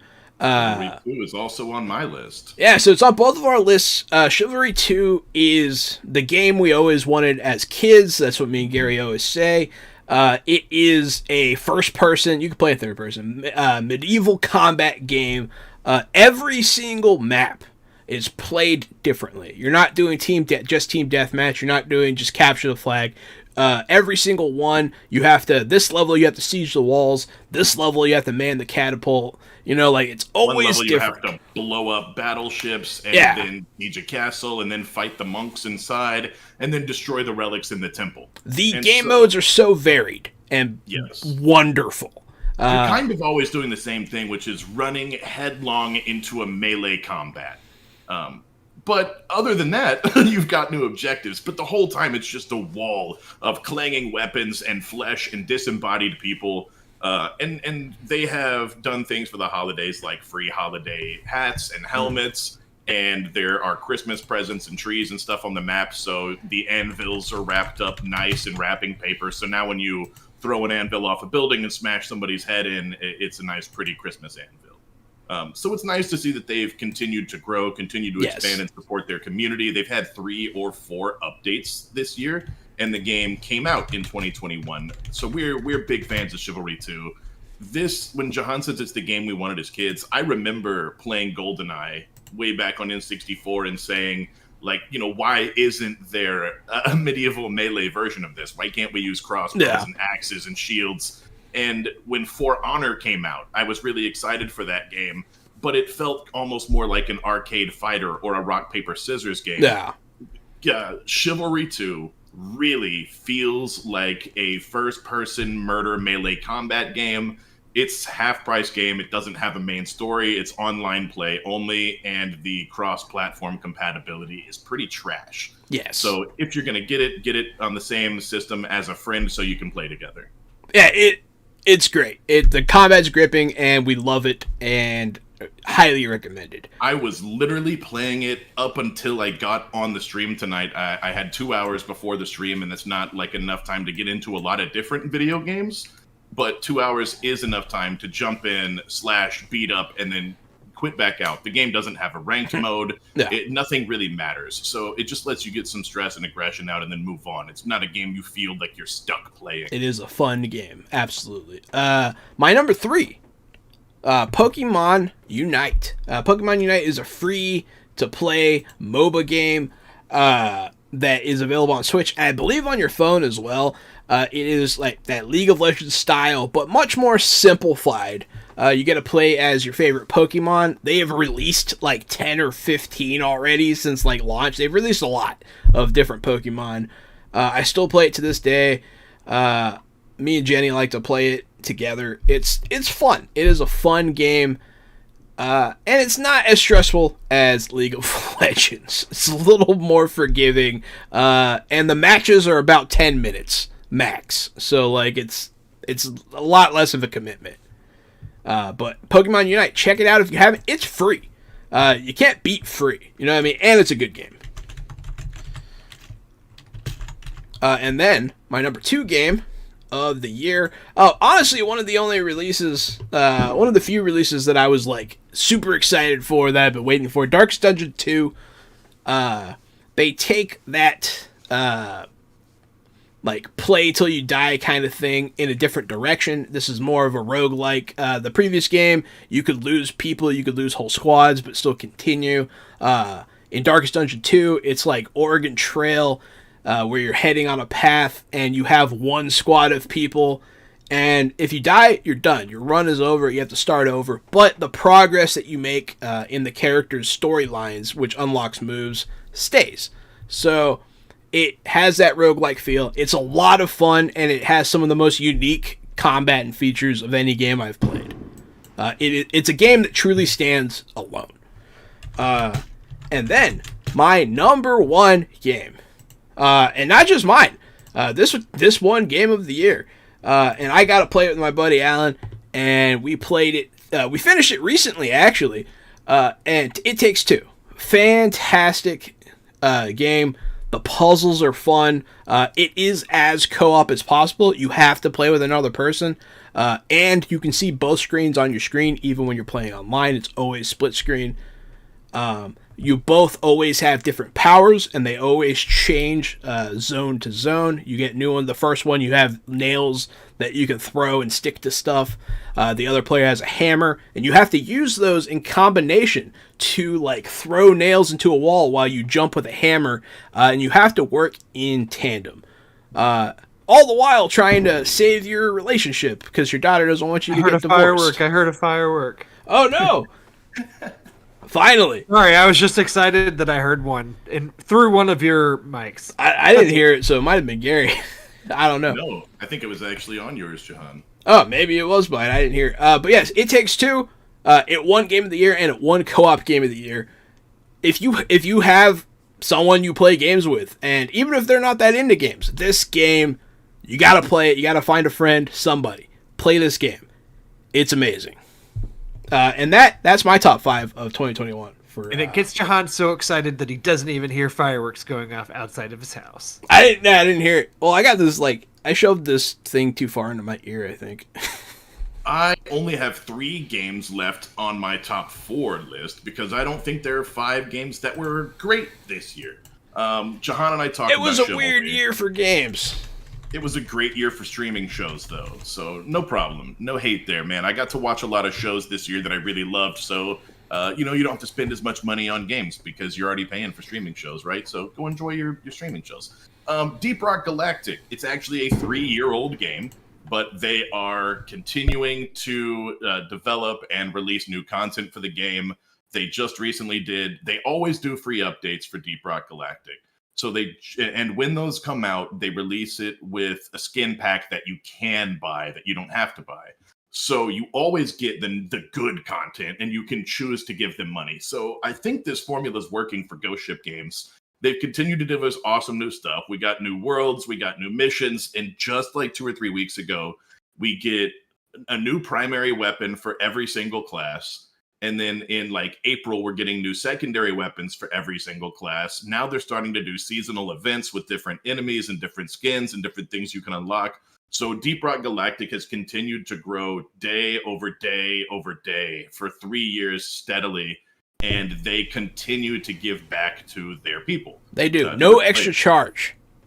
No extra charge at all. And when we got this game, I think it was the $30 game. Now, Deep Rock Galactic is on Xbox Game Pass, which means it's on PC, Xbox PC Game Pass. Yeah. So play Deep Rock Galactic. This is, without a doubt, Deep Rock Galactic is one of the top 3 co-op games of all time. Period. Yeah, no, definitely. love Deep Rock Galactic.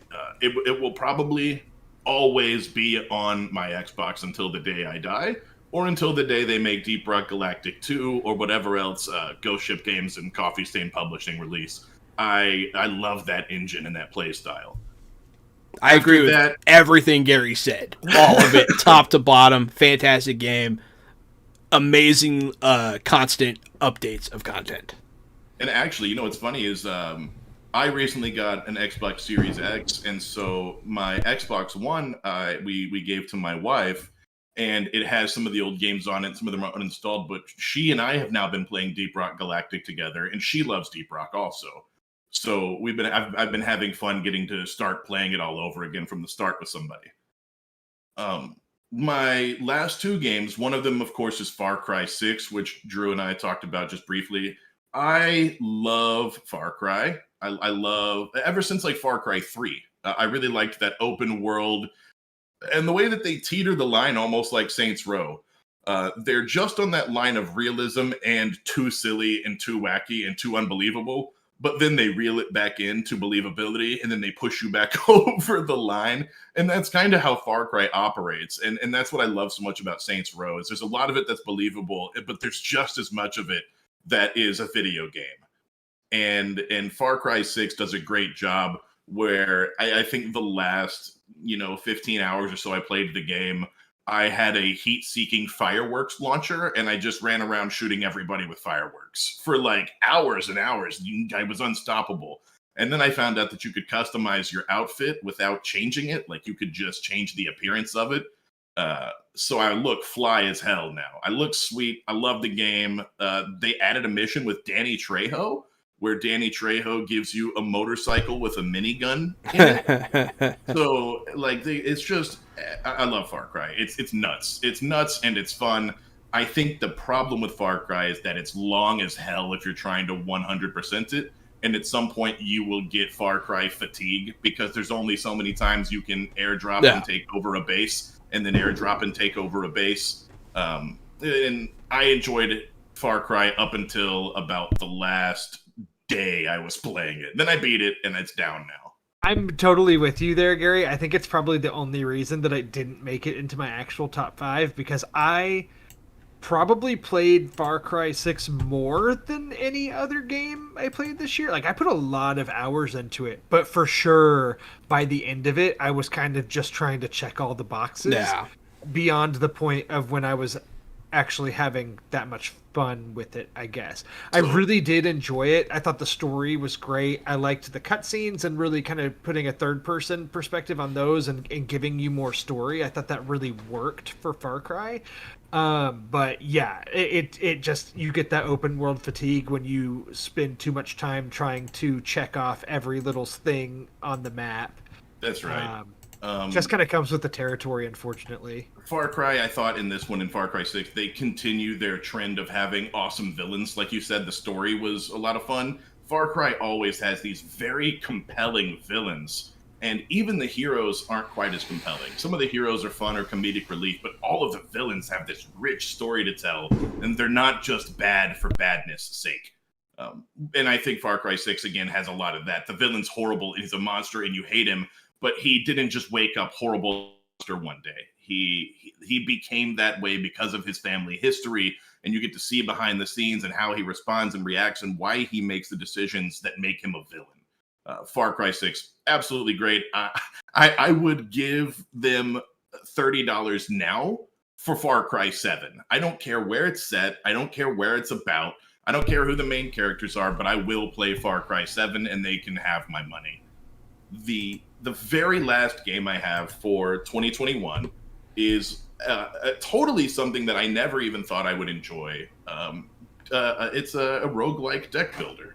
And this is Jahan's fault that I was just about to ask if it was my fault.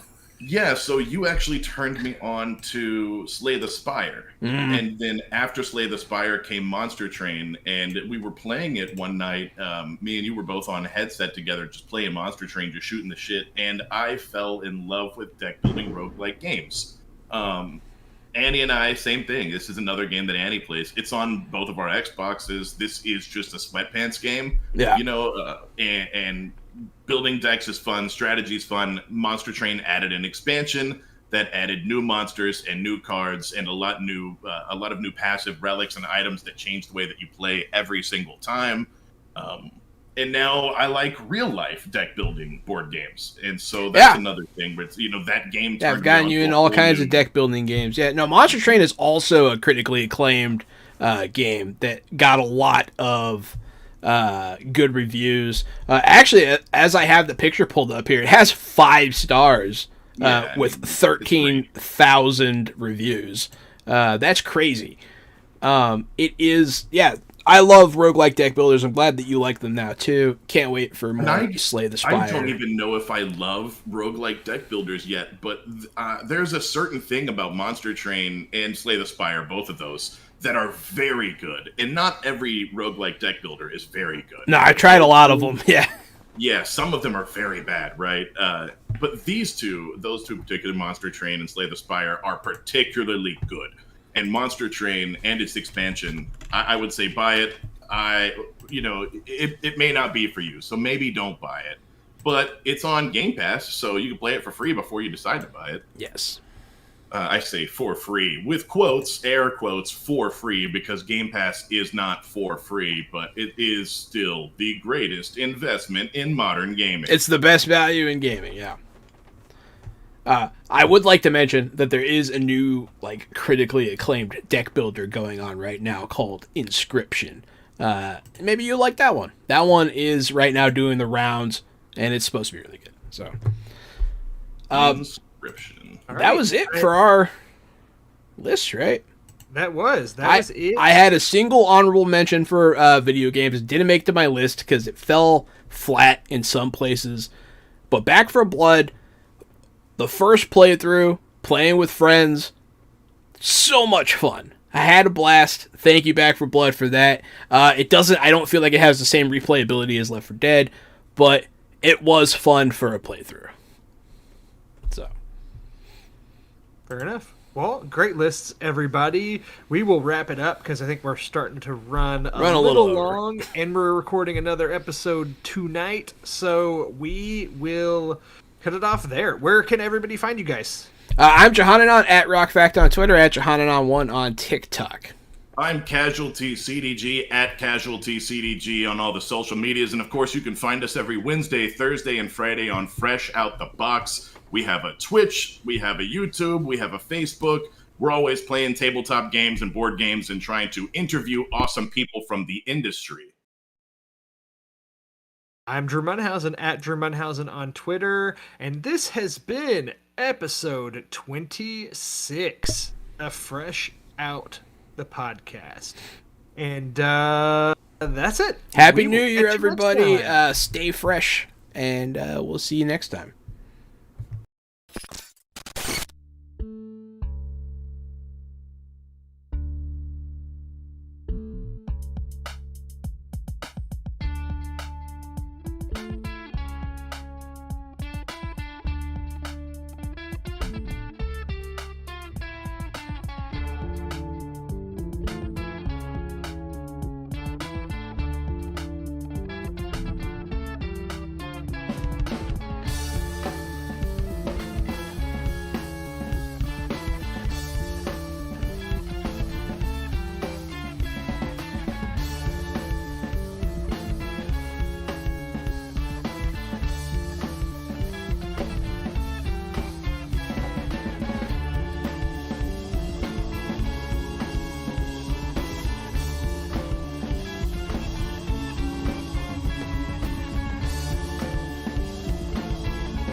Fresh out the box.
Hey everybody, welcome back to Fresh Out the Podcast. I am Jahan and I'm the board game guru and game master extraordinaire.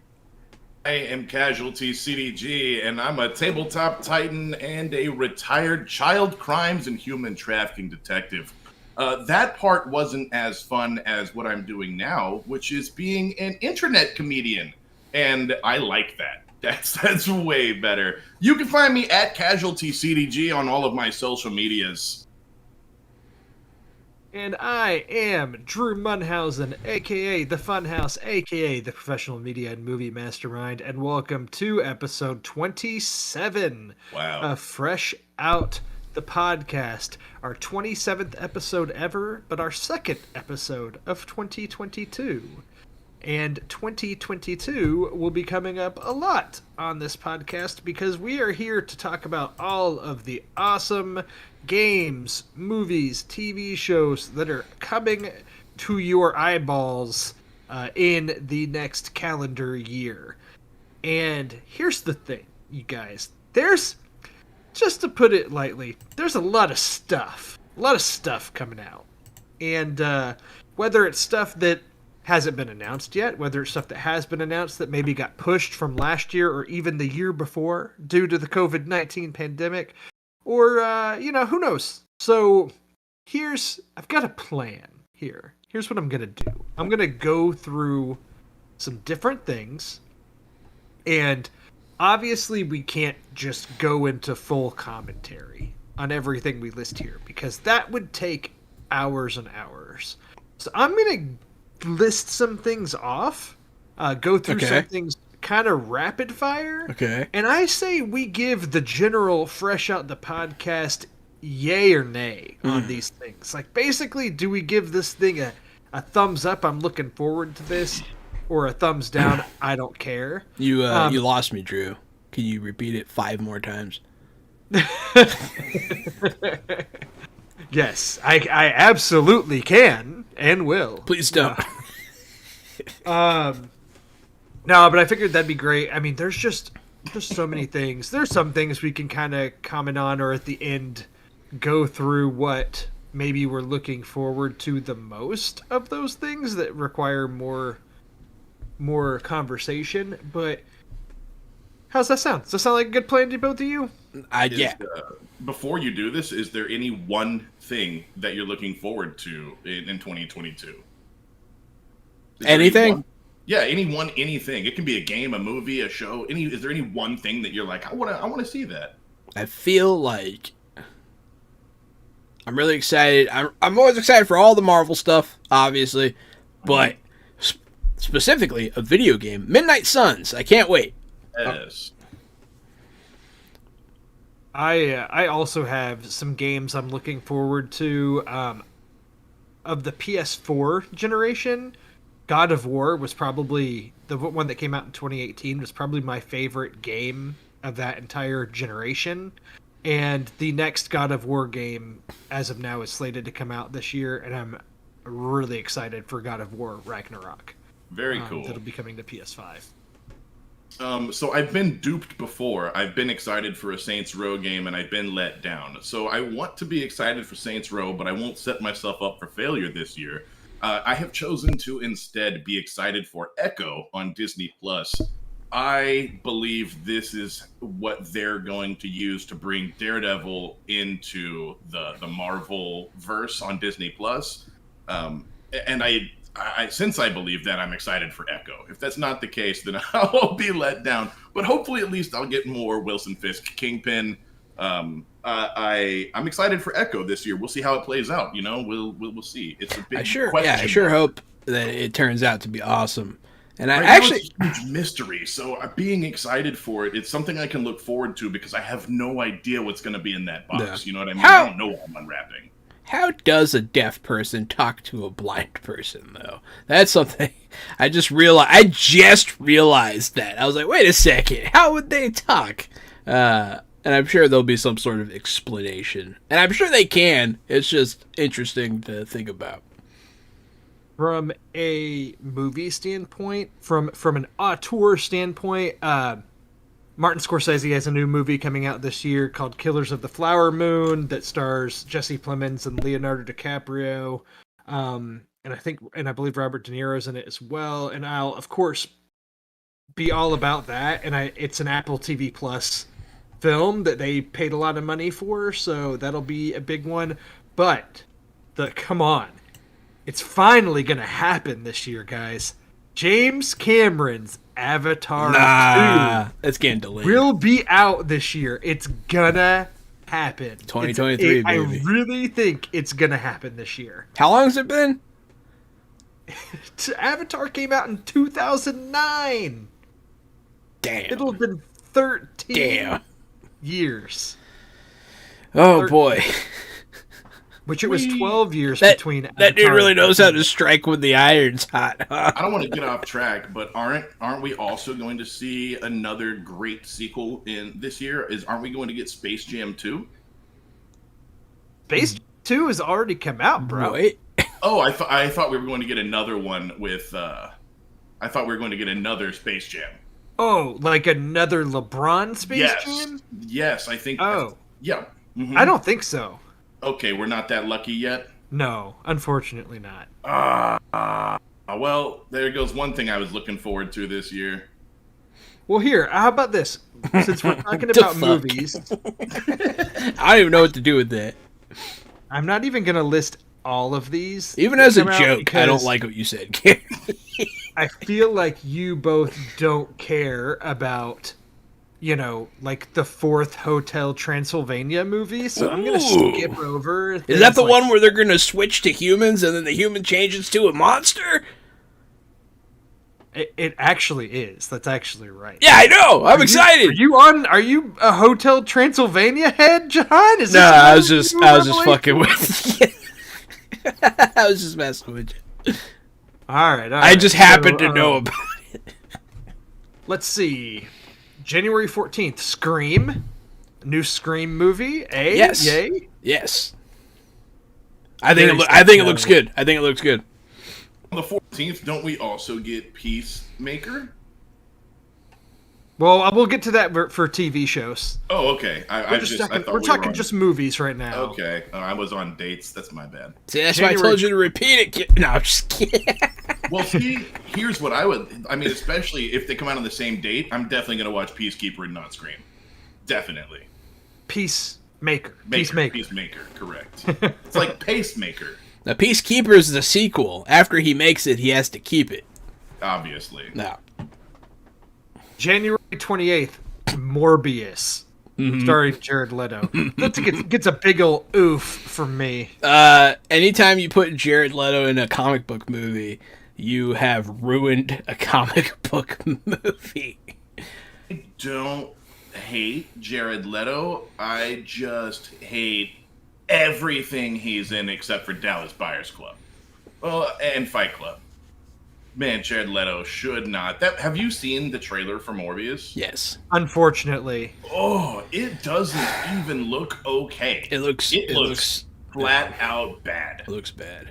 I'm gonna see it. Looks terrible. I'm gonna see it too. February 4th, Jackass Forever. Yeah. Yeah, Sure. I'm on board for a new Jackass Fuck movie. yeah. Whatever. Sure. Why They're not? like 80 now. One of them's definitely gonna die this time. March 4th, The Batman. Yes. Yeah. The more trailers I see, the more excited I get for that one. That one looks fantastic. So I think with that timing and with the current cultural, with the pandemic and everything the way it is, I think that The Batman will be the next biggest movie from Spider-Man until then.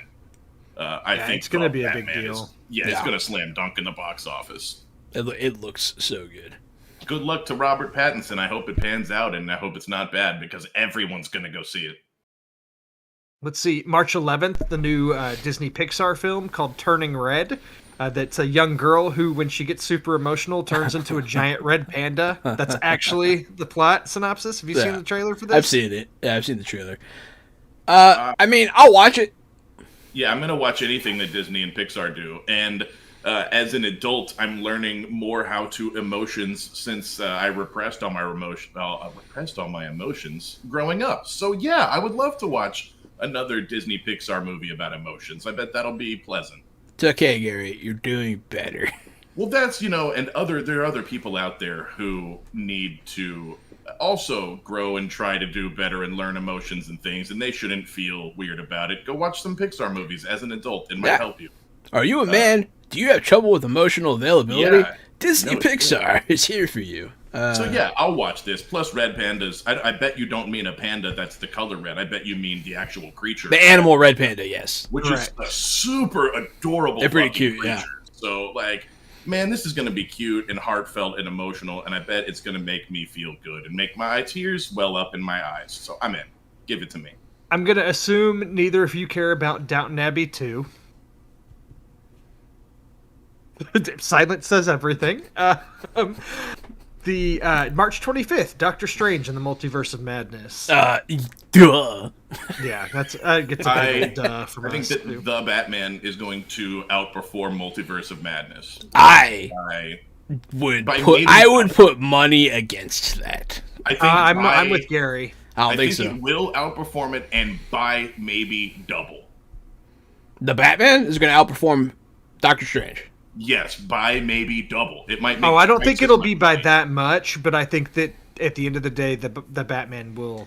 I don't think will it's outperform. gonna After easily what make double. Spider-Man just did, I would have trouble putting money on what you're saying. Ooh, it's Spider-Man that sold, not Marvel, and it's gonna be Batman that sells, and not Doctor Strange. It's not DC that's gonna sell over Marvel. It's Batman that's gonna sell over Doctor Strange. Let's see. March 25th, The Lost City stars Sandra Bullock, Channing Tatum, Daniel Radcliffe. Sure, why That'll not? probably be good. I like all of those people. What's that but one? The Lost City. I have no idea. I haven't heard of that Daniel one. Radcliffe, Channing Tatum. I like them fellas. There's a movie. There's a trailer out for this next one that looks very interesting. It's called Everything Everywhere All at Once. It stars Michelle Yeoh, and it's like a multiverse action movie, but it's not a comic book movie or anything. It's just kind of its own thing. It looks kind of Okay. bizarre. Before you get too far from Daniel Radcliffe, I had a really cool idea with Daniel Radcliffe today. Whenever he's like 70 and he's really, really old, I want them to remake Lord of the Rings, and I want super old Daniel Radcliffe to play Gandalf. That's all. That's. It was just a fleeting thought, and I didn't. I'd want it to watch go that. there. I see what you're doing here. I dig it. I'm here for it. I would watch that. I'll Right, be so that's- dead, but I'd watch that. Exactly. April 8th, Sonic the Hedgehog 2. I feel like we went on a Sonic rant, deep dive a couple weeks ago. I'm gonna go see it. I actually think it looks good. I think that whatever they did in the first movie, they got them to a place to make a good movie. Yeah, I don't think that I'm going to go see it, No. but I will see it when it's streaming, and I almost dare I say, I'm looking forward to when it's streaming. See, How does Sandra Bullock look the same age as Channing Tatum in this movie poster? What the fuck? April 8th, we get Ambulance, which is a new Michael Bay film that stars Oh Jake my Gyllenhaal and God. Yahya Abdul-Mateen. Oh Okay. my god, I saw that trailer before Spider-Man, and it looks fucking awesome. It looks like Michael Bay is finally doing something It right. looks like an absolute piece of shit. Yes, it looks like back to. And it's not going to be as good as Bad Boys 2. Nothing will ever be as good as Bad Boys 2. We all know that it's the best thing ever made. Bad But- Boys 2 is pretty great. Yeah. But Michael Bay went on a real off streak whenever he started making the Transformers movies. They were all dog shit, and then everything he made after that was bad. But this Ambulance actually looks really cool. Except the Michael Bay doing the Michael Bay thing, the camera never stops moving all the time. But besides the camera that never stops moving all the time, this does look like a really fun action romp. I think it looks like hot garbage. It is no story, action piece of shit. Just like every Fast and the Furious movie. Just like every, it's just crack for your eyes. There's nothing wrong with that. If you like that kind of thing, fine. I'll save money. I'll save money by sticking a fork in an electric socket and getting my dumb shits out that way. If you have never gone to a movie theater with your friends to see an action romp, you're doing it wrong. Like going to it can be fun. Movie when it first comes out and everyone in the theater reacts to Star Wars or they react to the big Marvel movie. It's a lot of fun. But going to an action romp with your friends in a theater is hilarious. It's fair. I'm shitting on it just because, really. It's fine. If you like it, you like it. It's what it is. I'll probably watch it. We're moving on. Give me that. There's still so much stuff to talk about. The Northman, coming out April 22nd. This is Robert Eggers' new movie, the guy that did The Witch and The Lighthouse. And their trailer for this just dropped. It looks awesome. I'm all for it. It looks really cool. I know nothing about it, but I'll check it out. If you liked The Witch and The Lighthouse, I don't know if you saw either of those. They are interesting movies. And Alexander Skarsgård. Yeah. Anna Taylor-Joy. William Dafoe. Bjork. What the fuck? The next one, also April 22nd. The Unbearable Weight of Massive Talent. Do you know what this movie is? No. Oh boy. This one I do have to read you the description because this is great. This is a real thing. There's a trailer out for this. Unfulfilled and facing financial ruin, actor Nicolas Cage accepts $1 million offer to attend a wealthy fan's birthday party. Things take a wild, unexpected turn when a CIA operative recruits Cage for an unusual mission. Taking on the role of a lifetime, he soon finds himself channeling his most iconic and beloved characters to save himself and his loved ones. I have heard of this. I've seen the trailer. I'm a huge Nicolas Cage fan. And I think that lately he's been in, he's been at the top of his game. I think this is going to be great. Worth noting, the millionaire, the wealthy fan that brings him to the birthday party is played by Pedro Pascal. Yes. So, worth noting. Without knowing who it was cast as Josh Gad in my head. That's a funny headcanon. No, this looks great. I will be seeing this, maybe in theaters. It looks great. Oh, I should take my brother. My younger brother loves Nicolas Cage too. Let's see. May 20th, we get Legally Blonde 3. Ooh. I just watched just what Legally we all Blonde needed. The first time of my life this past year. What was that, Gary? I've just watched Legally Blonde for the first time of my life this past year. Good. Having watched that, I'm not asking for a Legally Blonde 3. Fair enough. I actually thought the first one was pretty good. I watched it again recently. Look, I'm not talking smack about it. I didn't say anything bad about the first one, but I'm not calling for a third one. Let's see. May 20th, also DC League of Super Pets, featuring the voice of Dwayne Johnson. I will not Hart, be watching that. Everybody else. It's Super Pets. Yeah, Gary gives a thumbs down. Wait, thumbs down. On. Does it say the rating on it? If it's rated R, that's different. Yeah, if it's rated TV MA, if it's like that food movie with Seth Rogen, well, actually, I take that back. I probably wouldn't watch that with dogs, because all that food was fucking at the end, and that's gross. Let's see, May 27th, Top Gun Maverick, which has been delayed multiple times. No one cares about Top Gun. No, I don't give a shit about I'm Top all Gun. for it. I'm so pumped for Top Gun Don't Maverick. care. You know what I've never seen, Drew? Top Gun? Top Gun. Oh, man. Never seen it. Damn, what's that? That's the Sausage Burgers? Party. That's right. Bob's Burgers, the movie? Fuck yes. Never Fuck seen an yes. episode of the show. Couldn't care less. You're wrong. Go check out Bob's Burgers. Bob Burgers is hilarious. Hey, it's fine. The Jurassic Burgers is World hilarious. Dominion. I will. I'm excited for that one. Another Jurassic Thumbs World? up. Yeah. Didn't you see the second one? That was awful. Yeah. It was fine. No, it wasn't. It was very bad. It was fine. This one brings back Sam Neill, Laura Dern, and Jeff Goldblum again. So Yeah, Goldblum. I love all of those people. which Goldblum was in the last one, but just didn't like a kind of throwaway. Hey, look, it's Jeff Goldblum. Didn't really offer Man, much. you're making me He was there. want to go watch Jurassic Park. Like right Let's now. see, June 17th. I'm pumped for this. Lightyear, the Yeah, Disney Pixar looks great. movie about the person Buzz Lightyear, not the toy. Yeah, Lightyear looks great. The animations looks fantastic. The story sounds fun. It's great. Everyone keeps saying this is the first time they're talking about they're doing a story about the man, but like there's totally a cartoon where he's the space ranger. So I would like to point that out. Just Let's see, Baz Luhrmann's doing an Elvis movie that comes out that has Tom Hanks playing the manager, Colonel Tom Parker. Let's see, Elvis will be played by Austin Butler. That comes out in June. That sounds like a Drew movie and not a Gary and Jahan movie. Correct. I like music biopics, but I'm probably not going to watch this for like 3 or 4 years, and then I'll be like, hey, did anyone see this fucking Elvis movie? And then it'll be on your top 5 movies listed in 2031, even though it was a 2022 God, movie. I hope we're still doing this in 2031. I would be very happy.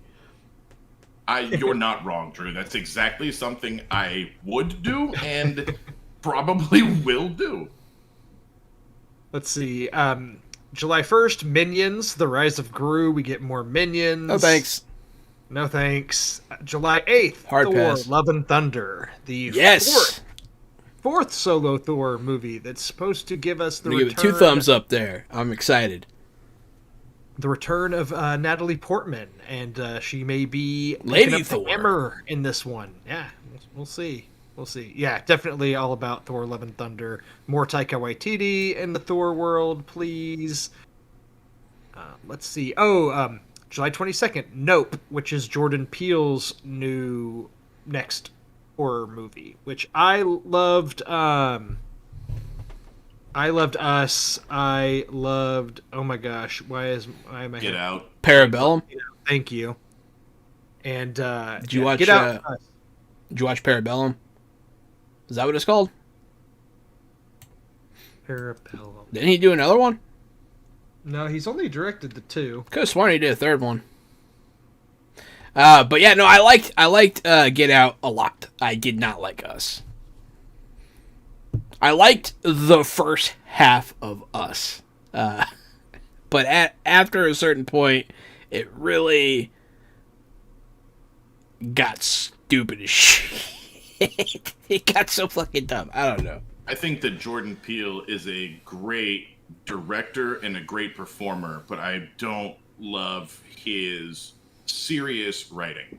All I want is for him to finally make the Gargoyles movie. That's it. Yes, I would love to see him make a Gargoyles movie. Jordan That's Peele, exactly- can I write for the Gargoyles movie? I Can I know watch it? I know everything about the Gargoyles. Let's do this. I want to touch it. Let's see. Apparently, we're getting a new Puss in Boots movie this year. No That's one a thing? cares, Drew. No one cares. A movie called Don't Worry, Darling that has Harry Styles and Florence Pugh. Ooh. A psychological thriller about a husband and wife each holding a dark secret, which will be on HBO Max and on HBO Max. Cool.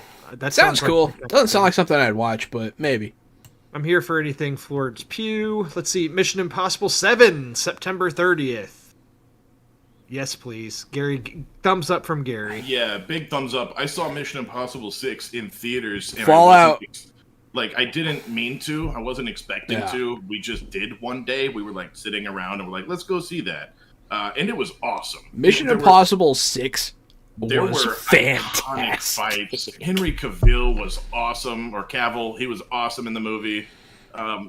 The helicopter scenes at the end. Tom Cruise, of course, does most of his own stunts, which there's always great stunts in Mission Impossible. Seeing practical stunts instead of CG is great. And in this one, if I'm not mistaken, don't they have a space thing? I don't think go to space.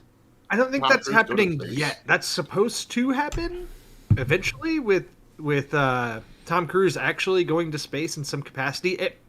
I thought think it was that's this Mission one. Impossible that's happening. I thought it was this one too. Yeah, I heard that the next Mission I Impossible was believe at this space. is the one with the space scene, and it'll probably just be a helmet cam in space, like if you've seen any of those YouTube videos with those divers, they're skydivers who basically dive out of the fucking stratosphere. I'm sure it'll be something like that. That shit's dope. It is dope, but I've kind of seen it before. But hey, I'll go see Tom Cruise dive out of space. Why not? I know what I'm signing up for in a Mission Impossible movie, and I'm in. Yeah. Everyone betrayed everyone, and it's a spy action flick. Yeah, Mission Impossible it's got all the action, but it has like good story too, and I like it a lot. And a fucking cool theme. Yeah, six blew my mind. I was not expecting it to be that good. Almost there. We're almost there. October 7th, Spider-Man Across the Spider-Verse, Part 1. Definitely one of my most anticipated movies. I will be seeing I that. love the first one. Yeah, I'll watch that. I've already seen the previews. It looks great. I'm very excited for that one. October 14th, Halloween Ends. The next Halloween entry, which, you know, I loved the 2018 one. I was not a big fan of Halloween Kills that came out this past year. I'll go see Halloween Ends, but I don't have the highest of expectations. I'll put it that way. I'll see it. I have zero expectations. November 4th, The Flash. Meh. Oh, man. The Flash just getting burned on this Meh. pod. Ezra Miller. This is the one that's supposed to have Michael Keaton coming back as Batman. So we'll see. I don't know if that can save DC's movies. Fair. I think DC it's one movies that I'll suck have to... balls. I'm not necessarily excited for it. We'll see when a trailer eventually comes out how that affects everything. November 11th, Black Panther: Wakanda Forever, which I'm not the biggest fan of the first Black Panther movie, but I'm interested to see what they do here. You're wrong, and Black Panther was fantastic. I hear that Namor is going to be the adversary of Black Panther 2. I've seen that too. I'm just still very intrigued for, of course, Pretty excited. how they move forward without Chadwick Boseman. Yeah, and without Shuri now, too. They're both gone. Like, I heard a rumor that Michael B. Jordan is signed on in some capacity, which I would love to see Michael B. Jordan pick up the mantle as Black Panther. I know, the character Killmonger was killed, but we'll see. I think he would be great. I think that would be awesome. I'm also not the biggest fan of the first Black Panther movie, but I'm totally on board. I want to see this, and I want to see what they do with the character. And if Namor's in it as the adversary, that's extra reason, because I'm a mark for Namor. I love the anti-hero, and he starts as a powerful villain, and by some point he's an anti-hero, sort of. I like the role that he sits in. Yeah, I'm on board. Give it to me. Well, speaking of Michael B. Jordan, the next one, November 23rd, is Creed 3, which Michael B. Jordan is actually directing. pass. Okay. I loved Creed, and I liked Creed 2. I don't like the Creed movies. I'm not a big Rocky guy. Man, you're nuts, man. The first Creed is so good. Maybe on your recommendation, maybe I'll check it out. December 16th. Oh, yeah, baby. Aquaman and the Lost Kingdom. Let's go! Much more of a thumbs up for me than Flash. But the first Aquaman sucked. But they're bringing back Black Manta. And he was the better villain from the first movie because fuck Seamaster. That sucked. That sucked a lot. But Black Manta was actually pretty dope. So maybe. All right, guys. December 16th. The Na'vi are back, man. Avatar 2, baby. Let's go. I look forward to watching that movie in 2023. Yes. Really excited to see what Aang and Katara and the rest of the crew are up to. Ooh. Curious to see if they've got Appa and Momo in this one. Their comedic relief in the show was some of my favorite. I have been looking forward to the Avatar sequel. It's been so long. And then finally, December 21st, it looks like we're finally getting the animated Super Mario Brothers movie that had the internet baffled earlier this year when the cast was It's revealed. me, Chris Pratt. Chris Pratt, Anya Taylor-Joy, Charlie Day, Jack Black, Seth Rogen. Man, this just seems like a train wreck waiting to happen. I'll be interested to see what they do. Maybe it'll be awesome. I'm here for it if it's awesome. It is already bad. It's starting bad. It's starting. They have a lot of work to do from here. Yeah, Chris Pratt, you started off as a great person that I enjoyed watching on screen, but you have devolved into an annoying, weird, fucking rich person, and I don't like you anymore. TV. So now moving on to TV, I'll try to go through these a little bit faster because I feel like there's a lot more disposable entries here. Like, okay, for me, like I couldn't care less about Bel Air, which is the Peacock revival of the Fresh Prince of Bel Air. Weird. That, yeah, without Will Smith, and I don't know. It'll be interesting. Is like Jaden Smith playing the part? No. Because that would be like a thing, then people might tune in. But if it's not, if it's not Will Smith, no Jaden Smith, I don't think that's it's gonna happen. being reimagined as like an actual hour-long drama. So What? Jesus. Okay. That sounds even worse. yeah. Now I do believe Will Smith is on board as an executive producer, so he has some sort of hand in it, but not really. So, have you looked at his executive producer credits recently? I haven't, but I swear I see his name on 2 or 3 shows a year. I think Will Smith might be co-executive producing a ton of crap. I swear I see his name in all sorts of stuff. Yeah.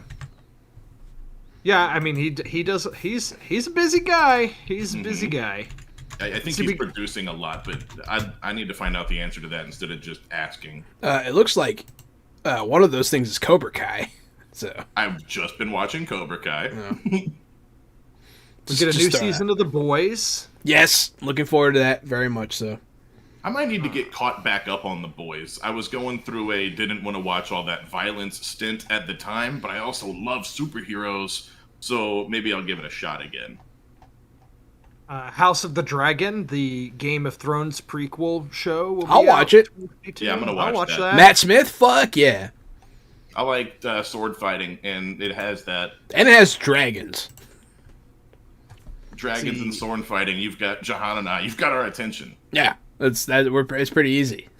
They have everything that Game of Thrones promised from the beginning. So. Hilary Duff starting in How I Met Your Father. A spin-off of How I Met Your Mother. Hard pass. It'll be on Hulu. I didn't like How I Met Your Mother.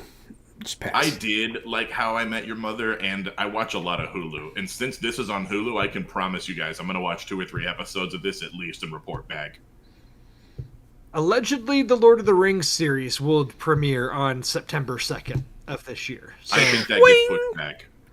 I have a feeling that could get pushed too, but yeah, we'll see. But I mean, as it stands, definitely would be amongst my most anticipated TV shows of the year by far. Definitely more so than new Game of Thrones. Probably more so than any of the Marvel shows, to be honest. I'm a big Lord of the Rings guy over here. I was watching The Hobbit: An Unexpected Journey earlier today and couldn't stop wanting more new Lord of the Rings content. All I want is this show to be as good as I hope it is. It sounds like it's going to be so great. I've been keeping up with some of the castings. There's a lot of rumors about people that are going to be in it, and it's like, I'm hyped. Yeah, man, give it to me. Can't wait to talk about that. The Midnight Club, which is a Netflix series from Mike Flanagan, who did The Haunting of Hill House and Midnight Mass, so I'm sure that'll be a big topic of conversation when that What's that one? It is called The Midnight Club. I'll watch that. It's, Midnight Mass was really good. A lot of these shows don't have dates yet. Like, for example, Obi-Wan Kenobi we're allegedly supposed to get this year. So, which I think that will come this year. With the way that Disney Plus has been rolling stuff out. Yeah, they're steamrolling. They're keeping to that schedule. See, Pam and Tommy, which is the Lily James starring as Pamela Anderson and Sebastian Stan starring as Tommy Lee. That starts soon, like in February.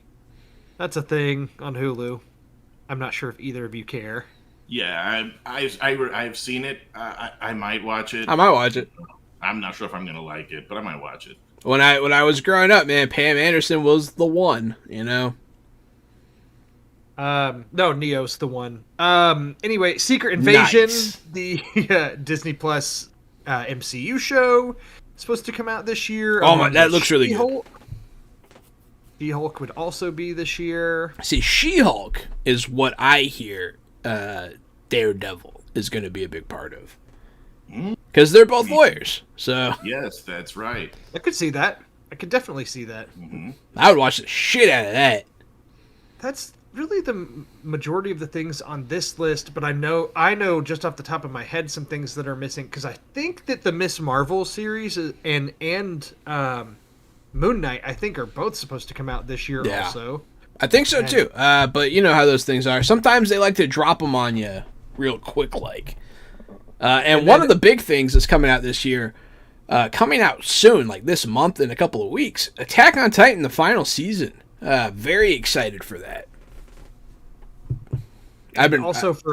For Star Wars fans, I've mentioned the Obi-Wan show, but I think we're supposed to get the Cassian Andor series this year as well, which is the Rogue One spinoff. Yeah. The character there. So, which I'm not necessarily that excited about. I don't really understand why that character is getting his own show. But we'll see what they do with it. And then, of course, we got the first... Which Rogue One character is it? Cassian Andor, he's kind of the male lead of Rogue One, played by Diego Luna, I believe is the actor.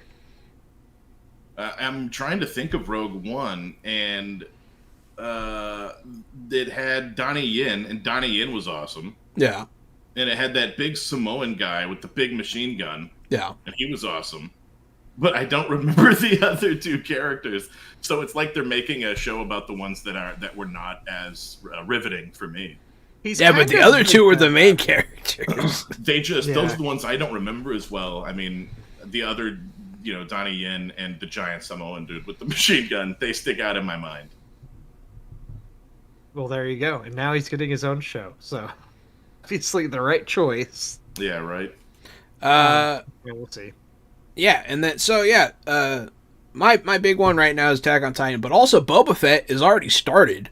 Right, but the majority of that will be running this year. Yeah. We'll talk about it because I have that listed in my takes for this week, so we can talk a little bit about the premiere in a bit. I know that we'll be getting to the premiere a little late because actually there'll be 2 episodes out.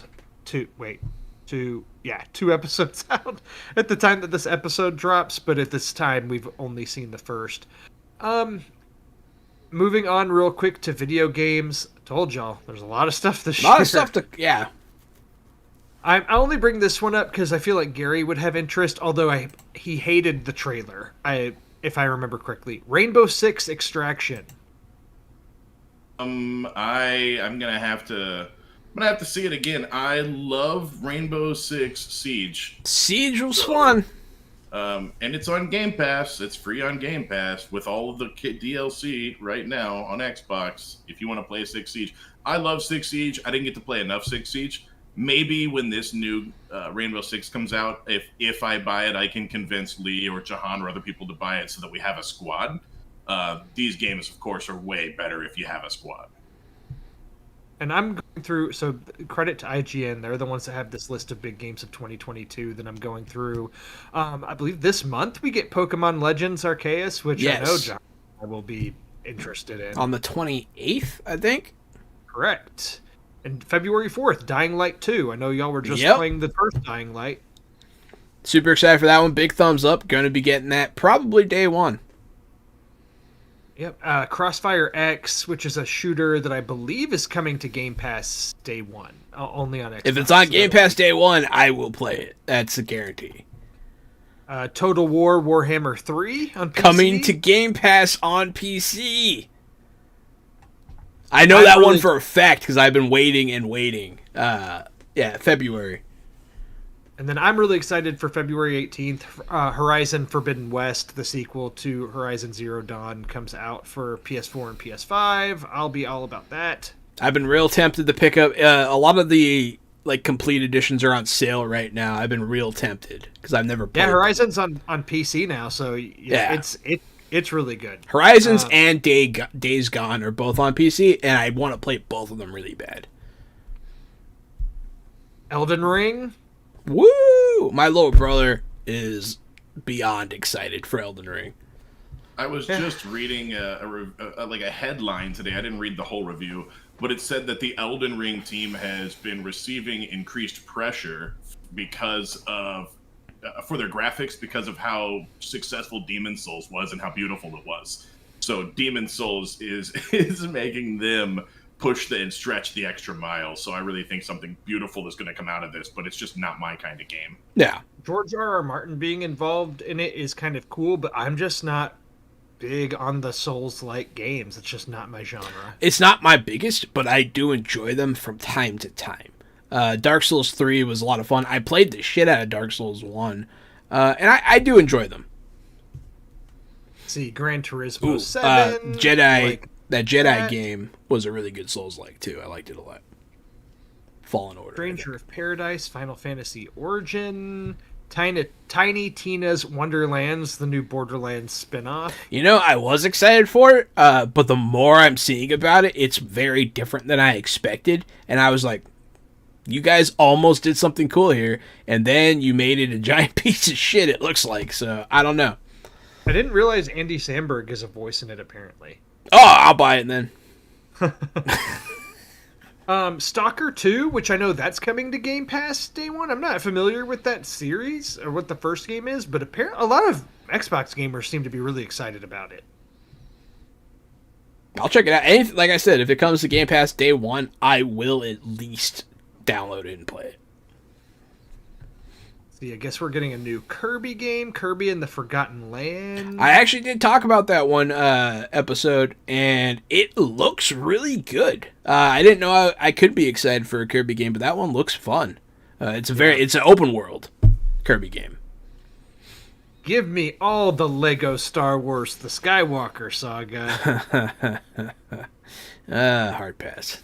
Here you go, Gary. Saints Row, which I know it got delayed back to August, which I think that a delay on that game is probably a good thing. Yeah, I think so too. So Saints Row is one of my favorite series, I guess. Yeah. But the past couple have been very bad. I played almost all of them. Yes, same. And I know that this is a relaunch or a reboot or a reimagining, and I'm glad because it needs to be.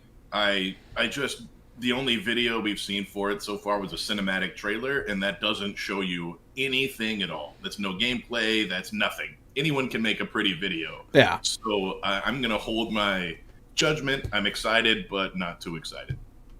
Let's see. For the purpose of time, I'm going to go through some of these next ones pretty fast. Redfall, which is a Bethesda game developed by Arcane that'll be coming to Game Pass. I think it's like a Left 4 Dead, but with vampires, I think. Ooh, that sounds awesome. Bethesda, Game Pass, vampires, Left 4 Dead. You said all the right things. Co-op shooter that lets you and up to 3 friends loose in a vampire-filled open world. Oh, so there you go. So maybe it's more Dying Light, but with vampires that you can play with 4 friends. With 4 friends? Oh my god. Drew. Yeah, you know what we're going to be doing next year is stabbing vampires in the heart with wooden stakes. Oh man, I hope we have to team up, grab them, and stake them. That'd be so cool. Come on. Hopefully Jahan. Well, it's PC. It's on PC. I was going to say, hopefully you get a Series X by then, because it looks like it's a Series X and S exclusive. I can almost guarantee I'll have one by then. Demand, availability willing. Of course, Starfield in November, the next big Bethesda title. Come on, let's see what it is. They are promising the world on that one, dude. They're saying that every planet's going to be the size of Skyrim map-wise. Don't do it. Don't listen, Jahan. Don't get your hopes up. No. I still trust Bethesda, man.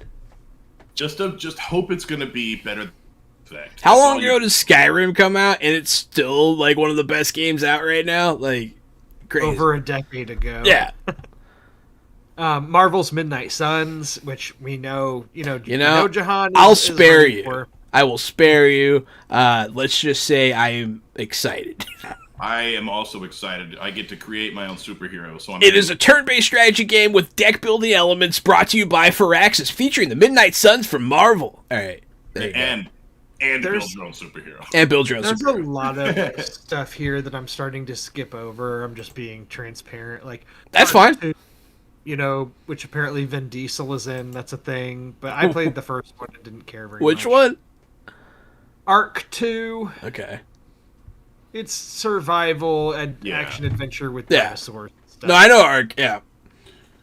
Apparently, we're gonna get the Ubisoft Avatar game that they announced a couple of years back. It might be out this year. Bayonetta 3. I mentioned at the top of the show God of War Ragnarok. I'm super excited for.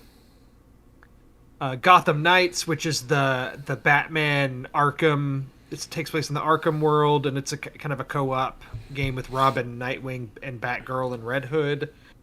Hogwarts Legacy, which is the Harry Potter open world kind of game. That game looks really good. It does look cool. It looks and really it's good. gone kind of quiet for a while. I think we're supposed to hear something more about it soon. So this is one that I'm not necessarily optimistic that it'll even be out. I think every But if it time, is out, I'll be excited. every time J.K. Rowling tweets about transgender people, I think they go quiet on their advertising for that game. I think you're right. Hey, J.K. Rowling, you're a huge cunt. Oh, dang. Mario and Rabbids, a new Mario and Rabbids game. Again, another game that I don't feel like will actually come out this year, but maybe it will, is The Legend of Zelda Breath of the Wild 2. Oh my god, I wish. I'm excited for Breath of the Wild too. Breath of the Wild, it was so fun. Played all of it, played all the DLC. Gary's shaking his head. Gary's not Yeah, I excited. don't care. Gary didn't like it. Yeah, I have mixed feelings on Breath of the Wild. And then Splatoon 3, and finally Suicide Squad Kill the Justice League, which I am genuinely excited for. I've always wanted to play Splatoon, and I just never have. I don't know what's wrong with me. That game seems like one of the best things. I played it a little bit. It is fun. I'm not sure how I feel about it. It is pretty fun. I liked it. I have a feeling that it would be one that, Gary, you would probably like more than most people. Like, you'd probably get deeper into it, or be Probably. mad that more people, like your friends, wouldn't play it with you. Yeah, probably. Supposedly Thomas loved the first Splatoon, but nobody played it with him, and so I'll play one day, and I think I'll enjoy it. All right, and that's it. I went through everything: games, movies, TV. That's a whole lot of stuff coming out. That is this your year. 2022 lineup, folks. We have set you up for success in the new year.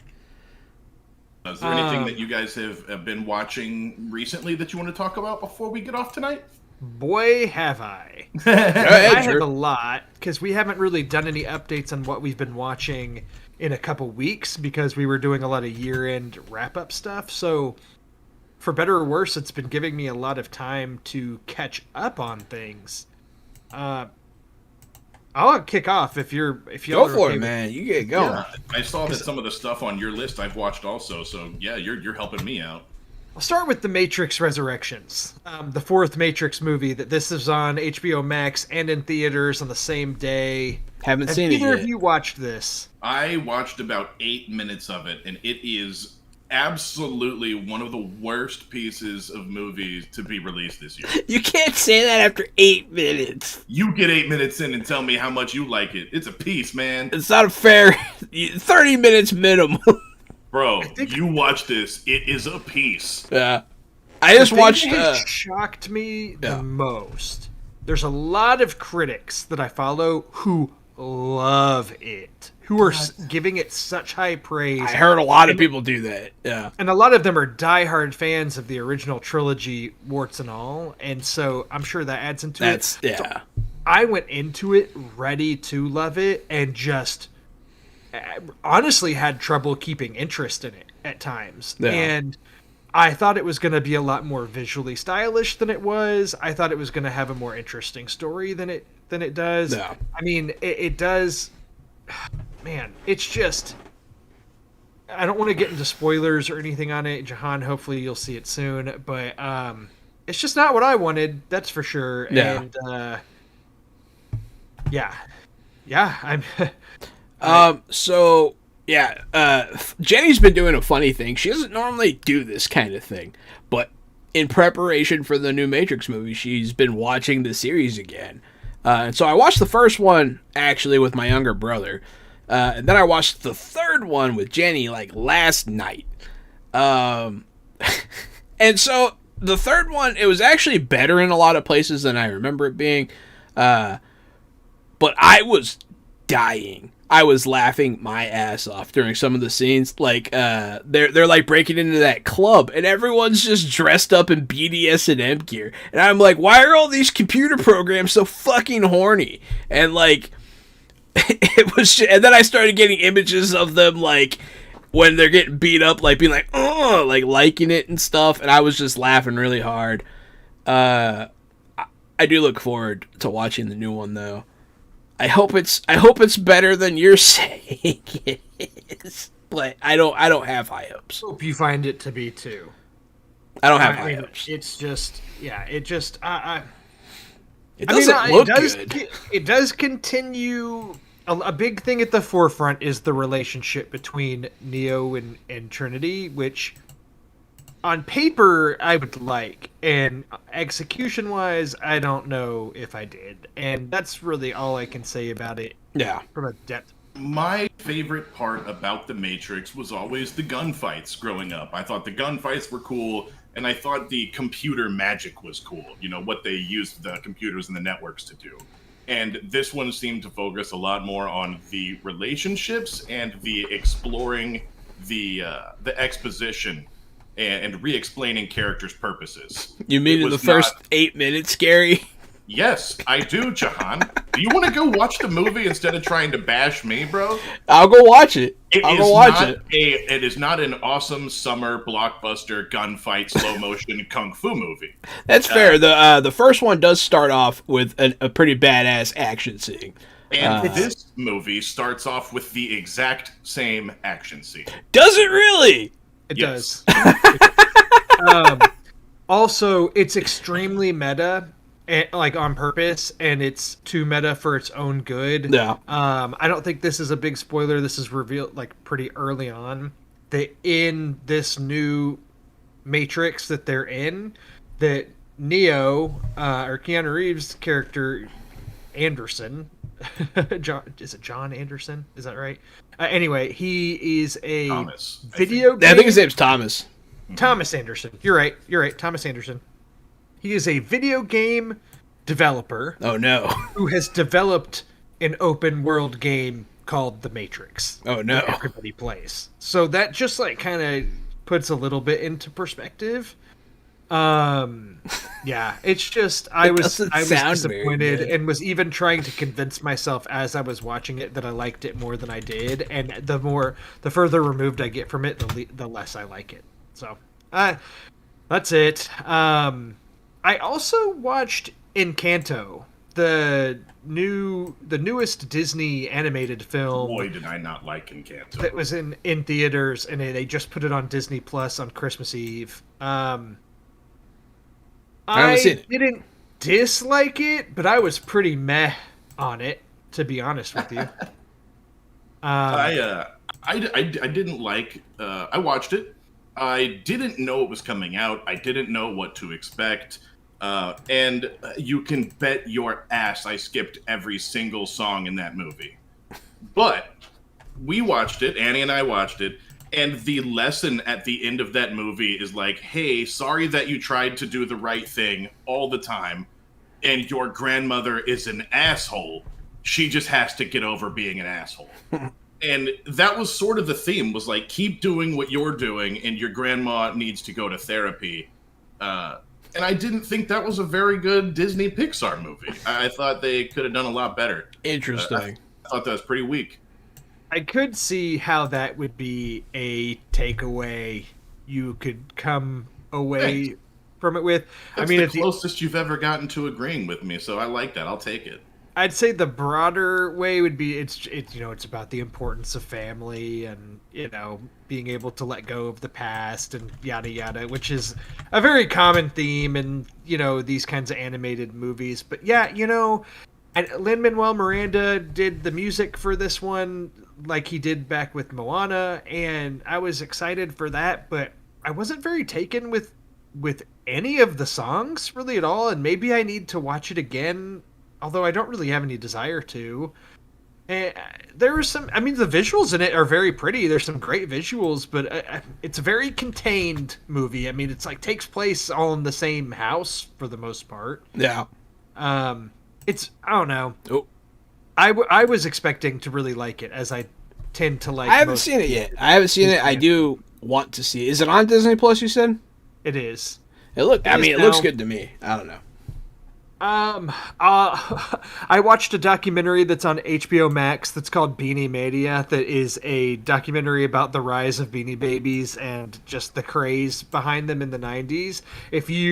Which is, applies to our generation for sure. I had tons of Beanie Babies. My older brother was a huge collector of Beanie Babies. It's worth watching for that, just to see these psycho 90s moms and how they made Beanie Babies into a big thing, and how the market just couldn't sustain itself for what they were trying to do with the resale. It was an interesting look back, and it's pretty well made, and it's kind of a fun nostalgia jump, and just kind of a crazy time in life, because it's when you look back at Beanie Babies, you're like, how were these the most popular thing on earth for a bit of time? People were going crazy for him, man. I remember the Princess Diana special edition Beanie Baby. People were going nuts for that thing, man. I forgot what I saw the other day, but it was comparing NFTs to Beanie Baby. Yes, yeah. It said the NFTs are the Beanie Babies of like generation That's Z exactly or something. right. Yeah, I could see that. I saw the same thing.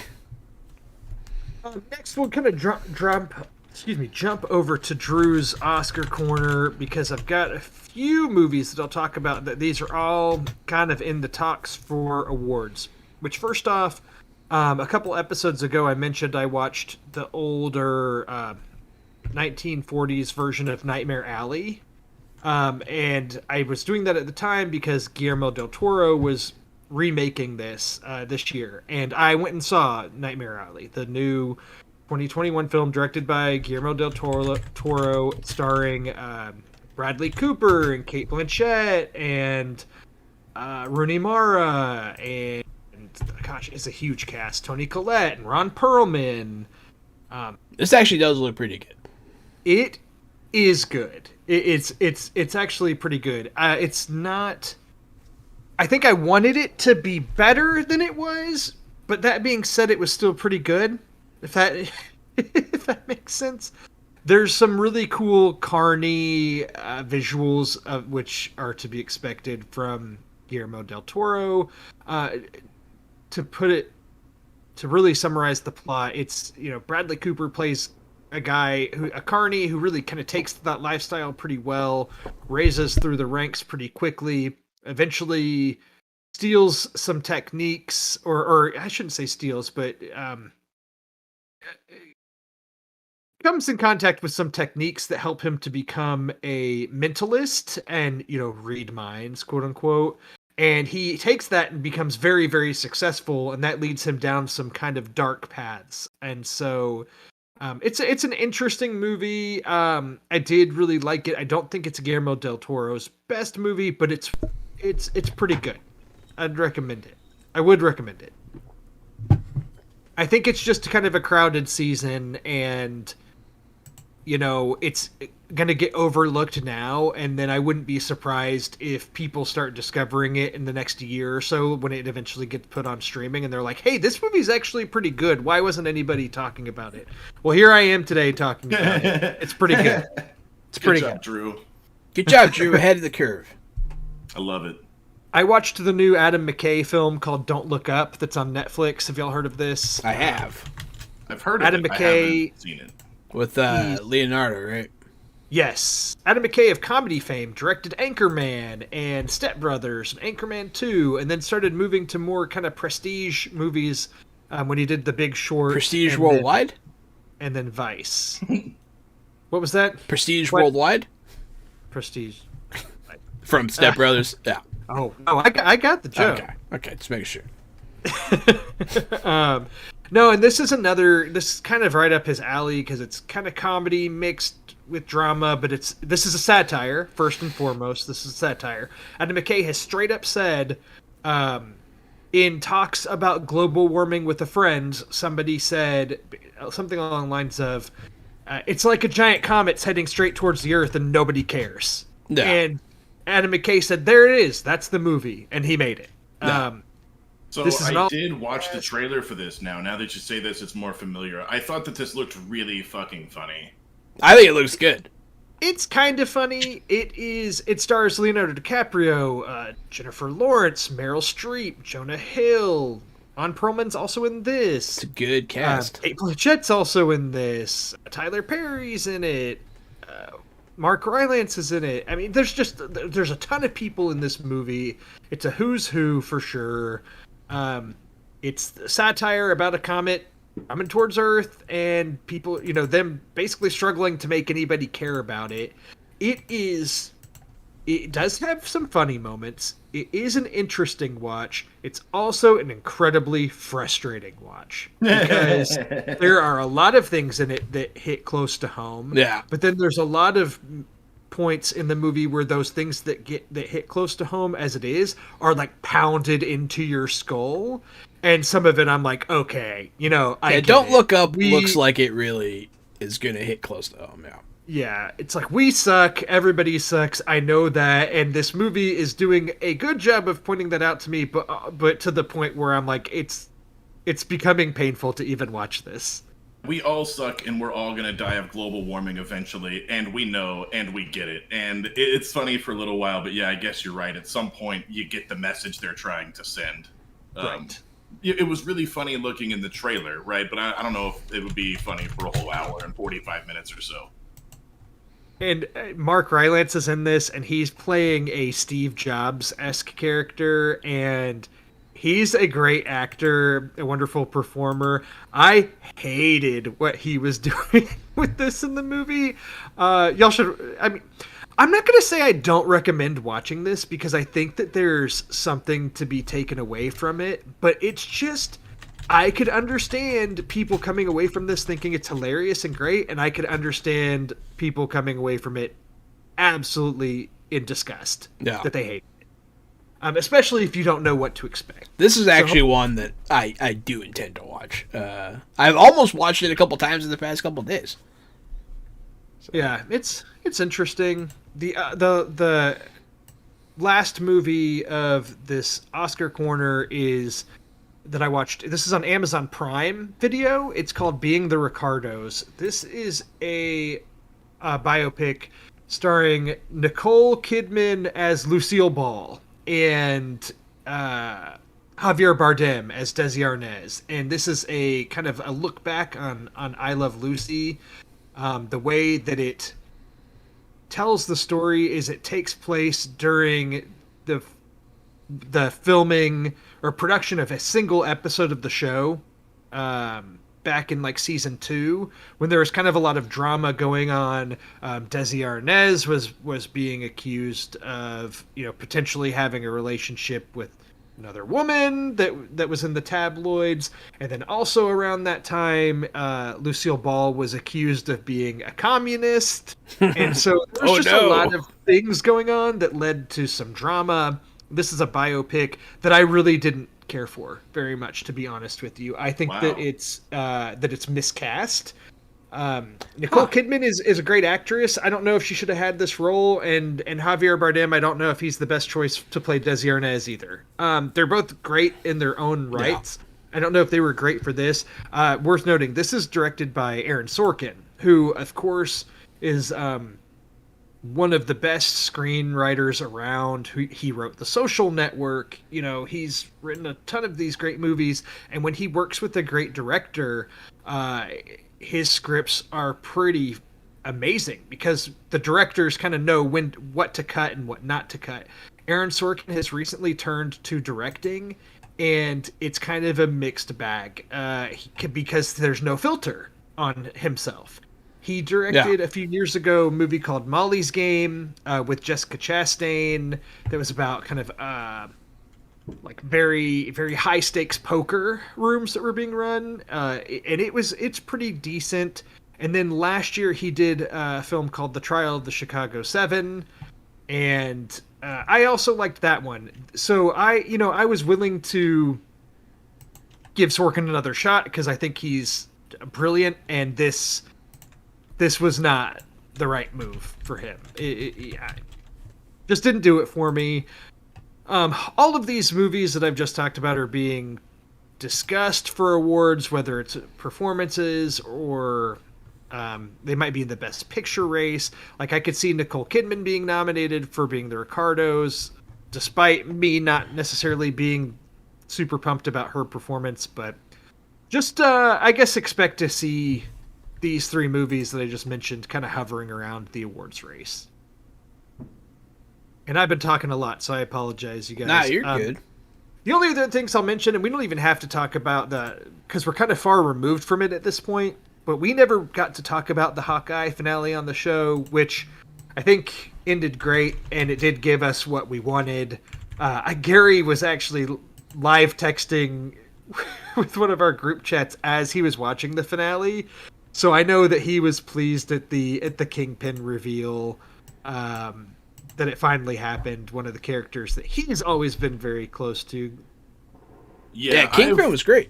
I have loved Kingpin and Wilson Fisk since like 4th or 5th grade. Kingpin's probably my favorite bad guy. And to see Kingpin finally fight on screen, it was a great fight. It was exactly how Kingpin fights. He was big and for some reason nearly invincible and brawl and just this super strength and terrifying. Like you thought at any second he could have killed Kate Bishop, but he chose not to kill her. That was not his target. He kept trying to just disable her and get away. And she out-clevered him, out-trapped him, and outmaneuvered him. In the end, he still got away, and off-screen he got shot. And if we all watched Game of Thrones, we all know if a character dies off screen, they're not actually dead yet. I know a little bit about the Echo storyline. She shoots Kingpin in his face twice, and like he has bullets through his fucking eyes, and then shows back up like 2 years later and is running everything again. No. So I can't think that there won't be more Kingpin. I don't think they brought Vincent D'Onofrio back for an episode and a cameo. I think this is the intro to Daredevil. I really loved the way Hawkeye ended for that. For me, it puts me back where I want to be with those characters on the streets. I don't like Hawkeye for the cinematic universe for what it sets up. I'm just not that. I'm not that engaged with Kate Bishop, but I do think Yelena is fucking awesome. Yeah. So that's my Hawkeye in a nutshell. I think Hawkeye was better than Spider-Man. I give Hawkeye like an 8 out of 10 altogether. Interesting, better than Spider-Man. I wouldn't rate it that high, but I do think it's. I really enjoyed it. I would rate it around there. I love Kate Bishop. I think she was great. I think she was cast well. I think she plays the character really well. I am excited for what it sets up. It looks like they're setting up the Young Avengers. I'm excited for that. I'm all here for it. And I also agree about Yelena. She was a treasure in this show. She was fantastic. Some of the comedy moments in this final episode were hilarious. The thing with the owl in the car made me laugh out loud. I found out that was a real life Easter egg, because apparently there was an owl in that tree in New York that was a big deal this year, because it was endangered or something. So that's a funny joke that I found out about later. But I thought the final episode was fantastic. Hawkeye exceeded all expectations. It was really good. And then the only other thing I was going to mention is just, obviously the Book of Boba Fett started kind of a crazy time right after right between Christmas and New Year's. So weird time to drop it. Yeah.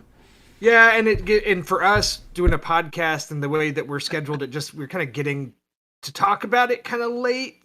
And I don't want to say too much because it's just so early and there's a lot you could speculate on. But just curious, did you both like the premiere episode? Did y'all like it? One word answer, yes. I didn't watch it. Oh, you didn't watch it, Gary? I haven't seen any of Mandalorian. Well, I've seen 2 episodes of Mandalorian. And Wow. it's just the first two, and I haven't watched any more or Book of Boba. The Mandalorian season 2 is fantastic. Wow, Gary, I'm hearing shocked. Well, that's the thing is I everyone I know tells me season 2 is awesome, and so I know that I just need to get through season 1. But then when I get through it, I'm gonna want to watch all of season 2. So I just need to like set aside time to watch like 40 episodes or 40 hours of Star Wars, and once I set that time aside, I'll be caught up.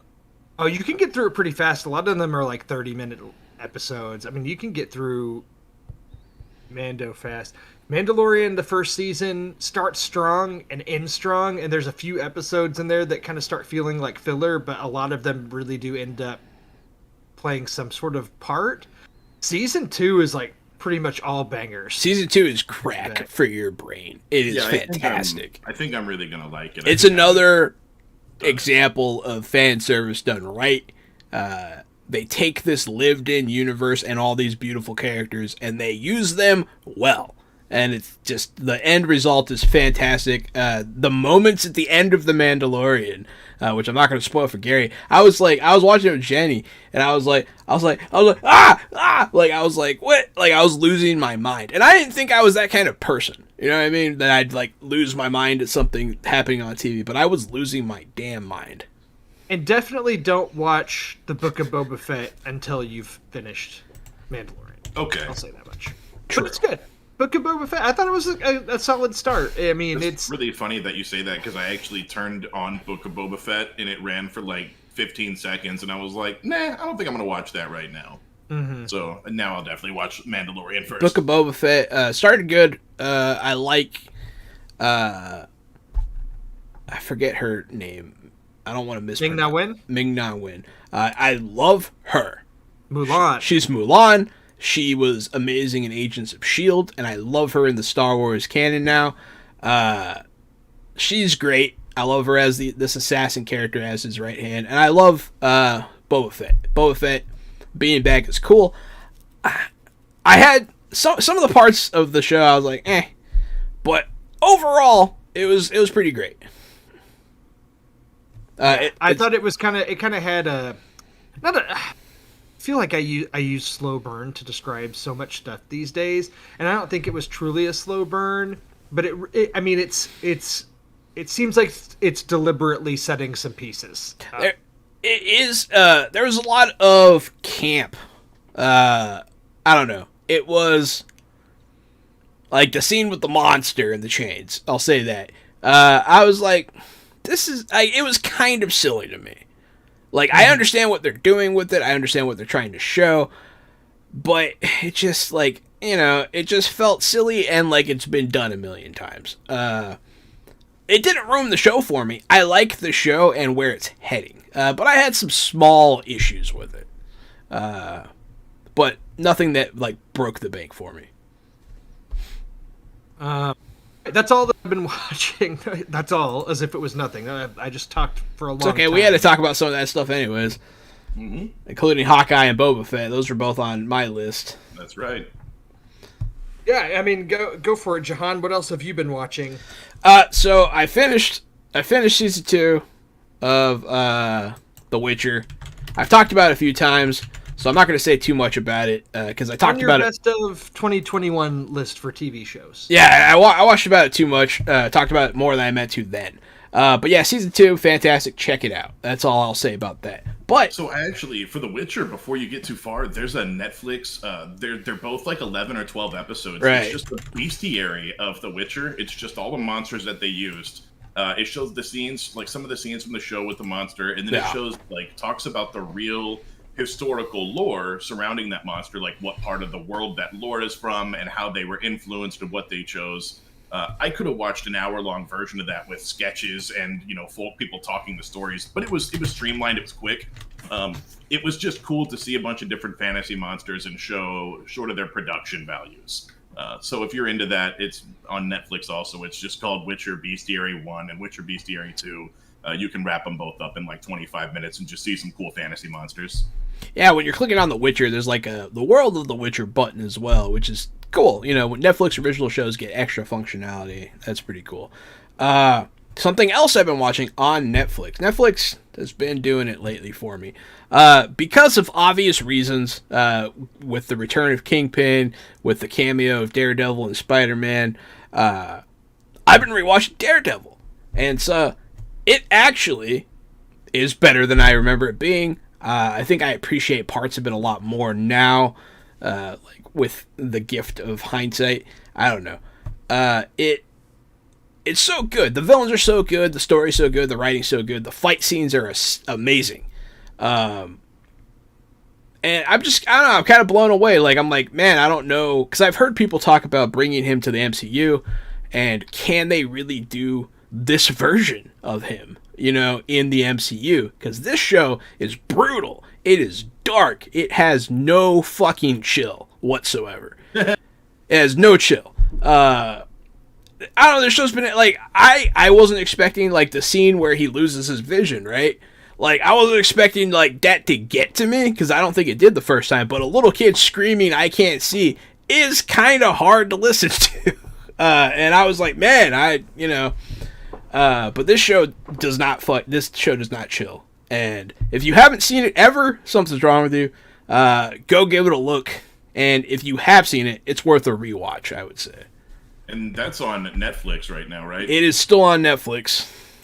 On Netflix, Netflix is hot this month, I guess, because I've got Cobra Kai, brand new out on Netflix, season 4, and I've also got Super Crooks. I just finished Super Crooks, the whole season.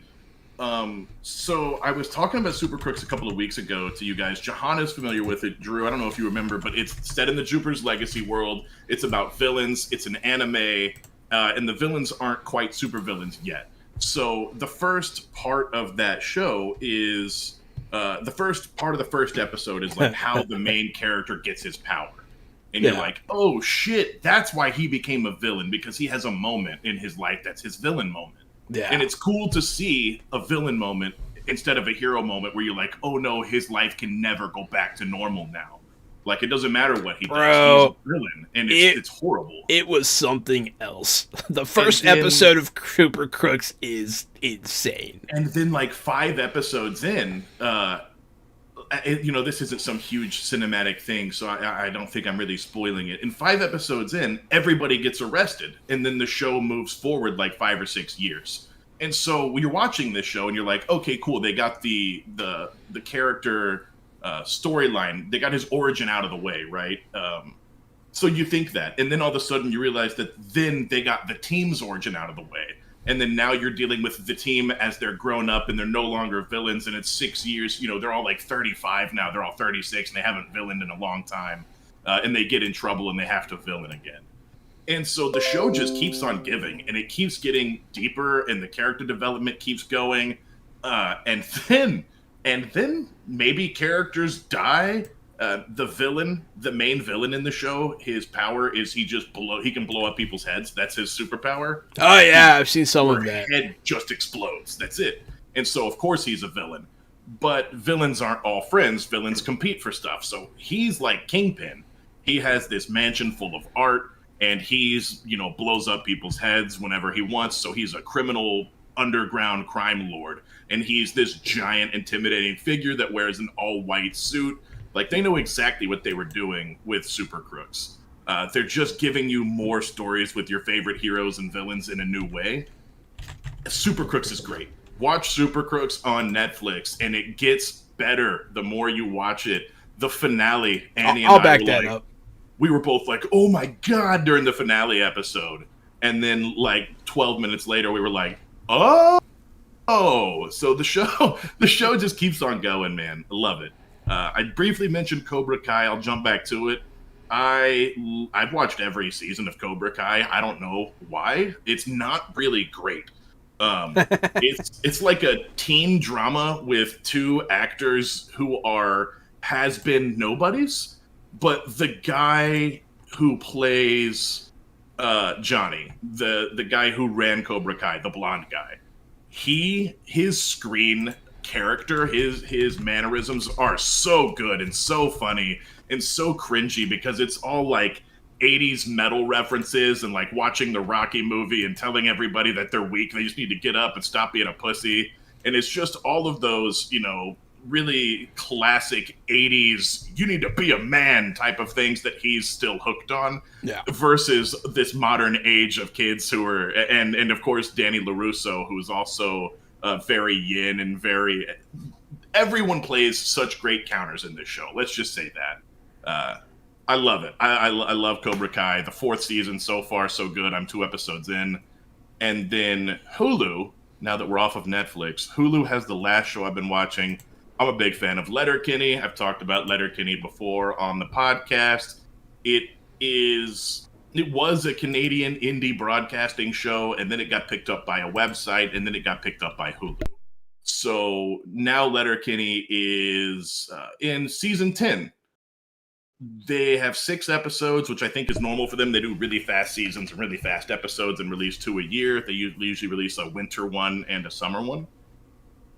This new season's more of the same. If you like Letterkenny and you like fast-talking Canadians and you're still on board after 9 seasons, the characters at this point are almost parodies of themselves, and there's not a lot of character growth going on anymore. But I like the show.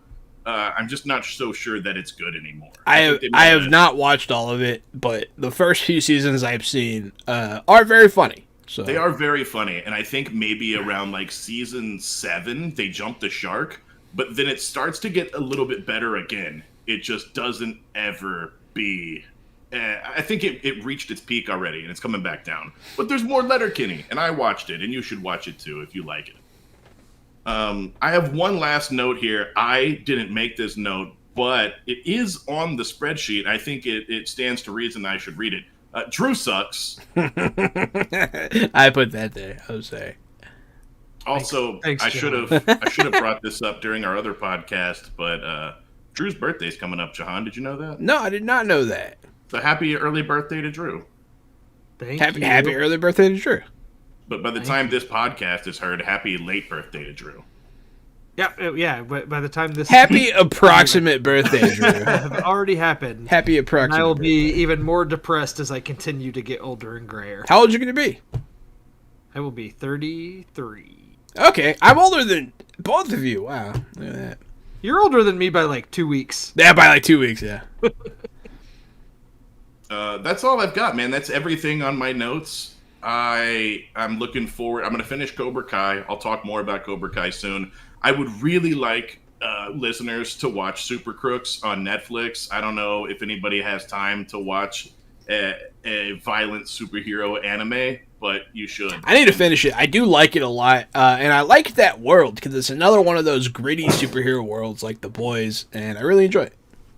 I promise you, it gets better. Yeah. It gets better towards the end. The finale ends on a high note. The rubber ball superhero, I fucking love that dude. That shit was hilarious. So the villain in Super Crooks is a hero, and the hero's name is Praetorian. Yeah, that guy was crazy. He has like 250 superpowers. They just come out at random. And he is a ruthless, violent superhero who will kill standers by or people who are driving by. And so in the show, like the villains are like, don't kill cops, don't kill people, or else we're going to get in trouble. And the heroes don't have those same rules. Yeah, it's very funny. I like the show a lot. It's a terrifying villain. I love it. By the way, just to comment on Cobra Kai, I just wanted to mention, because Gary, I feel like your sentiment towards it has been very common from what I've heard. Like, a lot of people watch it, and a lot of people like it, but everybody that watches it and likes it is like, yeah, but I don't know why I like it. Like, it's cheesy, it's, it's kind of sappy, cheesy, whatever, but just for whatever reason, it's drawing people in. And let me ask you this, because I would be interested in watching it. Do you have to have knowledge of like every Karate Kid movie? No. They do flashbacks all the time in the show, and they do them like they're cheesy flashbacks, and they're like stuck in the middle of a scene just so you know what the fuck they're talking about. Okay. No, yeah, you don't need any information. They And spoon feed this- it to you. I've to those almost that haven't started seen it. watching it multiple This times. is going to sound so bad, and I feel bad for saying this, but it's the only thing I can think of. Did you ever watch Degrassi growing up? Yes. So with Drake?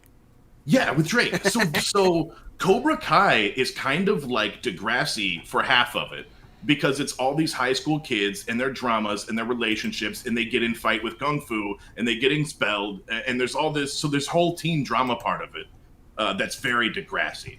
But then the other part of it is Danny LaRusso accidentally being a rich douchebag, and of course he's the Karate Kid. He doesn't know that he's being a rich douchebag, really. He's just been a winner his whole life, so he acts like a fucking arrogant winner. And the other guy, Johnny Lawrence, he was the one who lost in the original movies. He's an alcoholic, he's single, he's divorced, he has a kid that he doesn't have anything to do with. And of course, that kid becomes one of the main characters. And Johnny wants to reconnect and teach his kid Cobra Kai Kung Fu, but Danny LaRusso has more respect for the kid and he's nicer to him and he wants to teach him Miyagi-Do. And we're like 4 seasons in on those types of intertwined storylines. It's very fun. It's very good. It's very entertaining. But yeah, like you said, the people who are watching it, I don't think anyone's saying that this deserves to win an Emmy by any stretch of the imagination. But we like it, and it was on YouTube. It was a YouTube show, and basically nobody watched it. And then Netflix bought it off of YouTube, and it's been a huge hit on Netflix. So I'm so happy because I wanted to watch it on YouTube Red, and I never did. Yeah, remember YouTube Originals or YouTube Red Originals or whatever they were called? That's exactly right. The That was a YouTube Red thing. Originals.